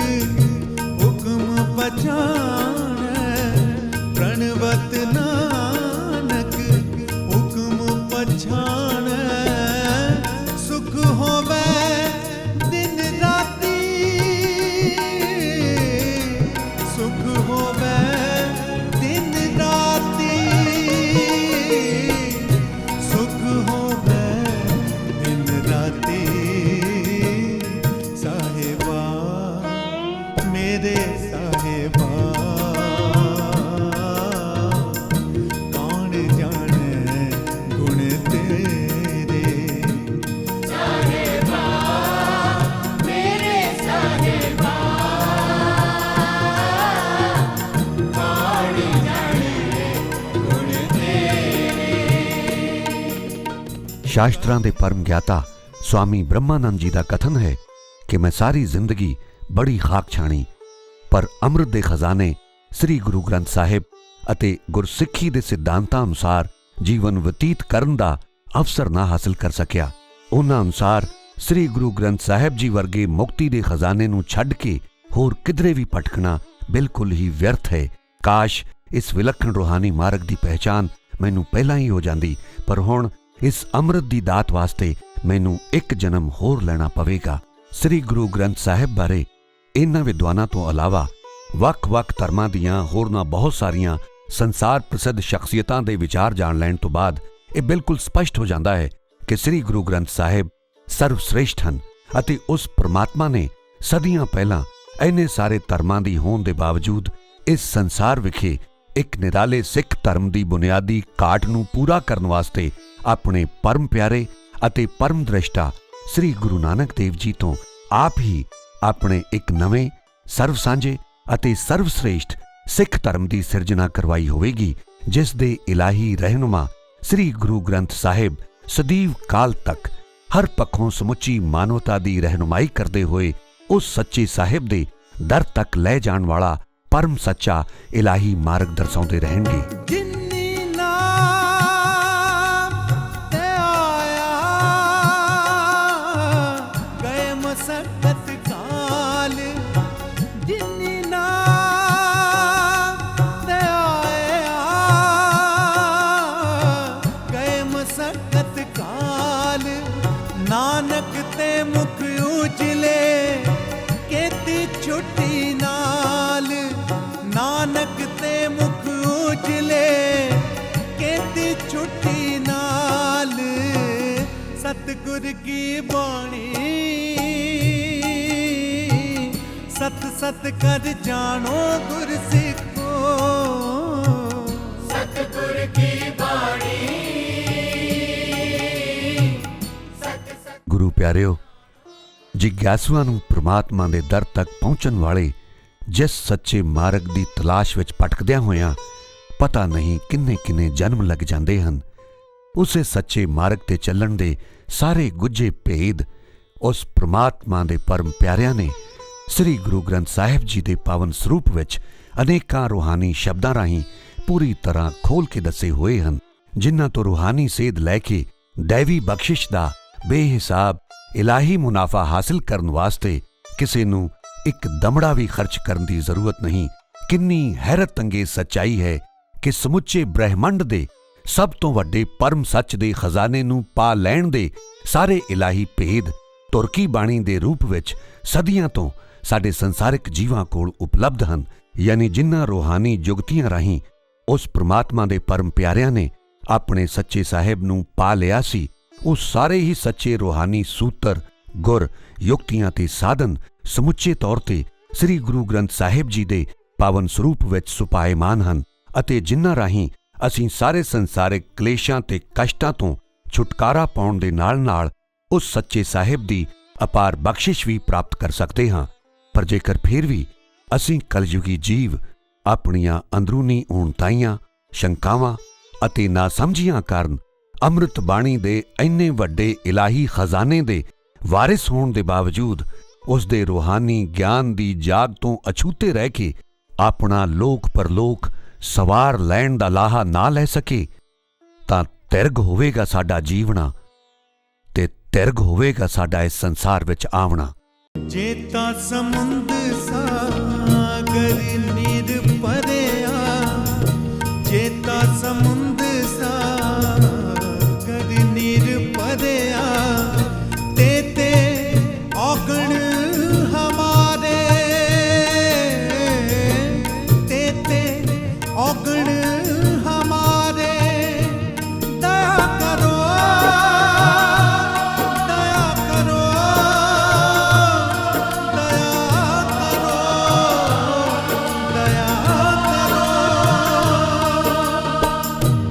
दया करो किछ मेहर पाओ, दया करो किछ मेहर पाओ, डुबदे पत्थर तारे, डुबदे पत्थर तारे, डुबदे पत्थर तारे, साहिबा मेरे साहिबा, कौन जाने गुण तेरे, साहेबा मेरे साहेबा, कौन जाने गुण तेरे। ਅਖੀਰ ਵਿੱਚ ਦਾਸ ਆਪਣੀਆਂ ਅਨੇਕਾਂ ਊਣਤਾਈਆਂ ਵਿੱਚੋਂ ਆਪਣੀ ਇਸ ਸਰੂਪ ਵਾਲੀ ਊਣਤਾਈ ਲਈ ਹਰ ਦ੍ਰਿਸ਼ਟੀਕੋਣ ਤੋਂ ਖਿਮਾ ਦਾ ਯਾਚਕ ਹੈ। ਪਰ ਦਾਸ ਨੂੰ ਪੂਰਾ ਵਿਸ਼ਵਾਸ ਹੈ ਕਿ ਜੇਕਰ ਦਿਆਲੂ ਗੁਰੂ ਸਾਹਿਬਾਨ ਨੇ ਦਾਸ ਵਰਗੇ ਨਿਮਾਣੇ ਅਤੇ ਨਿਰਗੁਣ ਉੱਪਰ ਅਜਿਹੇ ਸਰੂਪ ਦੇ ਬਾਵਜੂਦ ਆਪਣੀ ਅਪਾਰ ਕਿਰਪਾਲਤਾ ਕਰਕੇ ਅਜਿਹੀ ਸੇਵਾ ਵਾਲੇ ਪਾਸੇ ਲਾਇਆ ਹੈ ਤਾਂ ਟੁਕਵਾਂ ਸਮਾਂ ਆਉਣ ਤੇ ਉਹ ਦਾਸ ਨੂੰ ਸਿੱਖੀ ਸਰੂਪ ਦੀ ਬਖਸ਼ਿਸ਼ ਵੀ ਜ਼ਰੂਰ ਕਰਨਗੇ। ਸੋ ਥੋੜਾ ਜਿਹਾ ਧੀਰਜ ਰੱਖ ਕੇ ਗੁਰੂ ਸਾਹਿਬ ਦੇ ਹੁਕਮ ਦੀ ਉਡੀਕ ਕਰਨ ਦੇ ਨਾਲ-ਨਾਲ ਪ੍ਰਮਾਤਮਾ ਦੀ ਰਜ਼ਾ ਨੂੰ ਮੰਨ ਕੇ ਦਾਸ ਦੀ ਸਰੂਪ ਵਾਲੀ ਇਸ ਊਣਤਾਈ ਨੂੰ ਨਜ਼ਰਅੰਦਾਜ਼ ਕਰਦੇ ਹੋਏ ਸਾਡੀ ਤੁੱਛ ਜਿਹੀ ਇਸ ਕਲਾਤਮਕ ਸੇਵਾ ਨੂੰ ਪ੍ਰਵਾਨ ਕਰਨ ਦੀ ਕਿਰਪਾਲਤਾ ਕਰਨੀ, ਕਿਉਂਕਿ ਅੱਜ ਦੇ ਇਸ ਆਧੁਨਿਕ ਯੁੱਗ ਵਿੱਚ ਮੌਜੂਦਾ ਦੌਰ ਨੂੰ ਵੇਖਦੇ ਹੋਇਆਂ ਸਾਡੀ ਇਸ ਦਸਤਾਵੇਜ਼ੀ ਤਸਵੀਰ ਨੂੰ ਬਣਾਉਣ ਦਾ ਮਨੋਰਥ ਤਾਂ ਹੀ ਪੂਰੀ ਤਰ੍ਹਾਂ ਸਾਰਥਕ ਕਿਹਾ ਜਾ ਸਕੇਗਾ ਜੇਕਰ ਅਸੀਂ ਸਾਡੇ ਸਰਵਸ਼੍ਰੇਸ਼ਠ ਪਰਮ ਗੁਰੂ ਸ੍ਰੀ ਗੁਰੂ ਗ੍ਰੰਥ ਸਾਹਿਬ ਜੀ ਦੇ ਚਰਨਾਂ ਵਿੱਚ ਪੂਰੀ ਤਰ੍ਹਾਂ ਸਮਰਪਿਤ ਹੋ ਕੇ ਉਹਨਾਂ ਦੇ ਰੂਹਾਨੀ ਉਪਦੇਸ਼ਾਂ ਅਨੁਸਾਰ ਆਪਣੇ ਇਸ ਲੋਕ ਦੇ ਨਾਲ-ਨਾਲ ਆਪਣੇ ਪਰਲੋਕ ਨੂੰ ਵੀ ਪੂਰੀ ਤਰ੍ਹਾਂ ਸਵਾਰ ਸਕਾਂਗੇ। ਗੁਰੂ ਮਿਹਰ ਕਰੇ ਸਾਡੇ ਔਗਣਾਂ ਤੇ ਊਣਤਾਈਆਂ ਨੂੰ ਬਖਸ਼ ਕੇ ਸਾਨੂੰ ਗੁਰਸਿੱਖੀ ਦੇ ਸੱਚੇ ਤੇ ਸੁੱਚੇ ਮਾਰਗ ਤੇ ਚੱਲਣ ਦੀ ਸੋਝੀ ਤੇ ਸਮਰੱਥਾ ਬਖਸ਼ੇ। ਵਾਹਿਗੁਰੂ ਜੀ ਕਾ ਖਾਲਸਾ, ਵਾਹਿਗੁਰੂ ਜੀ ਕੀ ਫਤਿਹ। एक कड़ी ना मिलते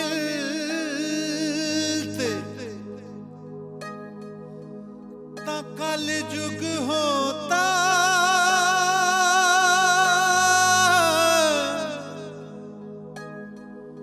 ता कल जुग होता, हुण कद मिलिए, हुण कद मिलिए, हुण कद मिलिए प्रिय तुद भगवंता,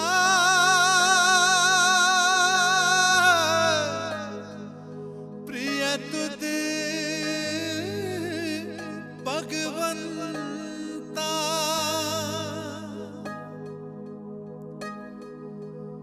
मोहे रैन न व्यावे,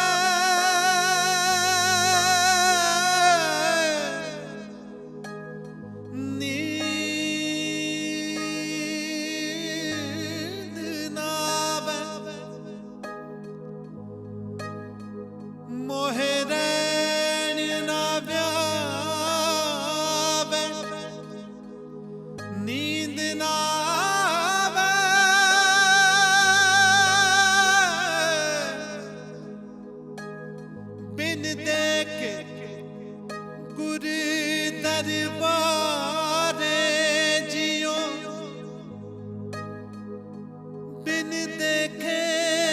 गुरदर बारे जियो हुण कद मिलिए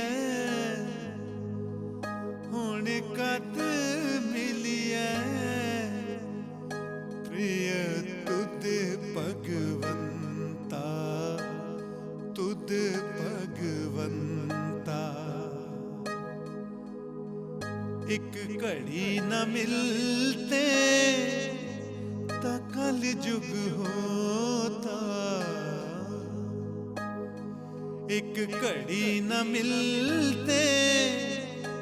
ता कल जुग होता हुण कद मिलिए हुण कद मिलिए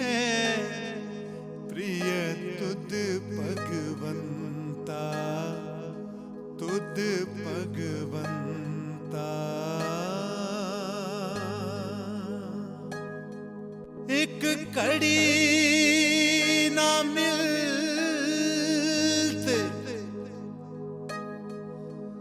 ता कल जुग होता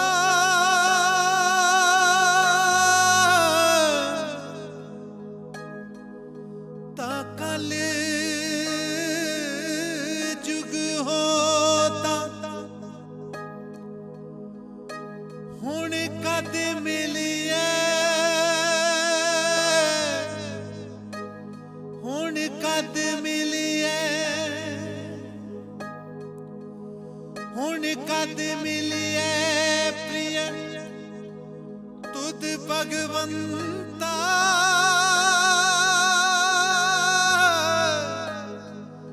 प्रिय तुद भगवंता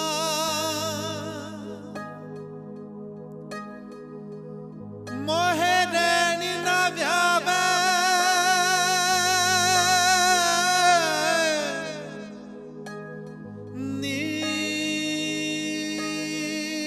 नींद नावे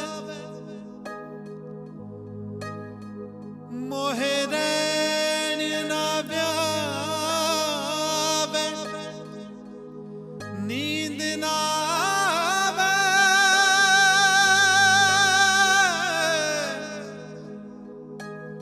बिन देखे गुर दरबारे जियो बिन देखे गुर दरबारे जियो हुण कद मिलिए हुण कद मिलिए प्रिय तुद भगवंता तुद भगवंता एक घड़ी न मिलते ता कल जुग होता एक घड़ी न मिलते ता कल जुग होता हुण कद मिलिए हुण कद मिलिए प्रिय तुद भगवंता तुद भगवंता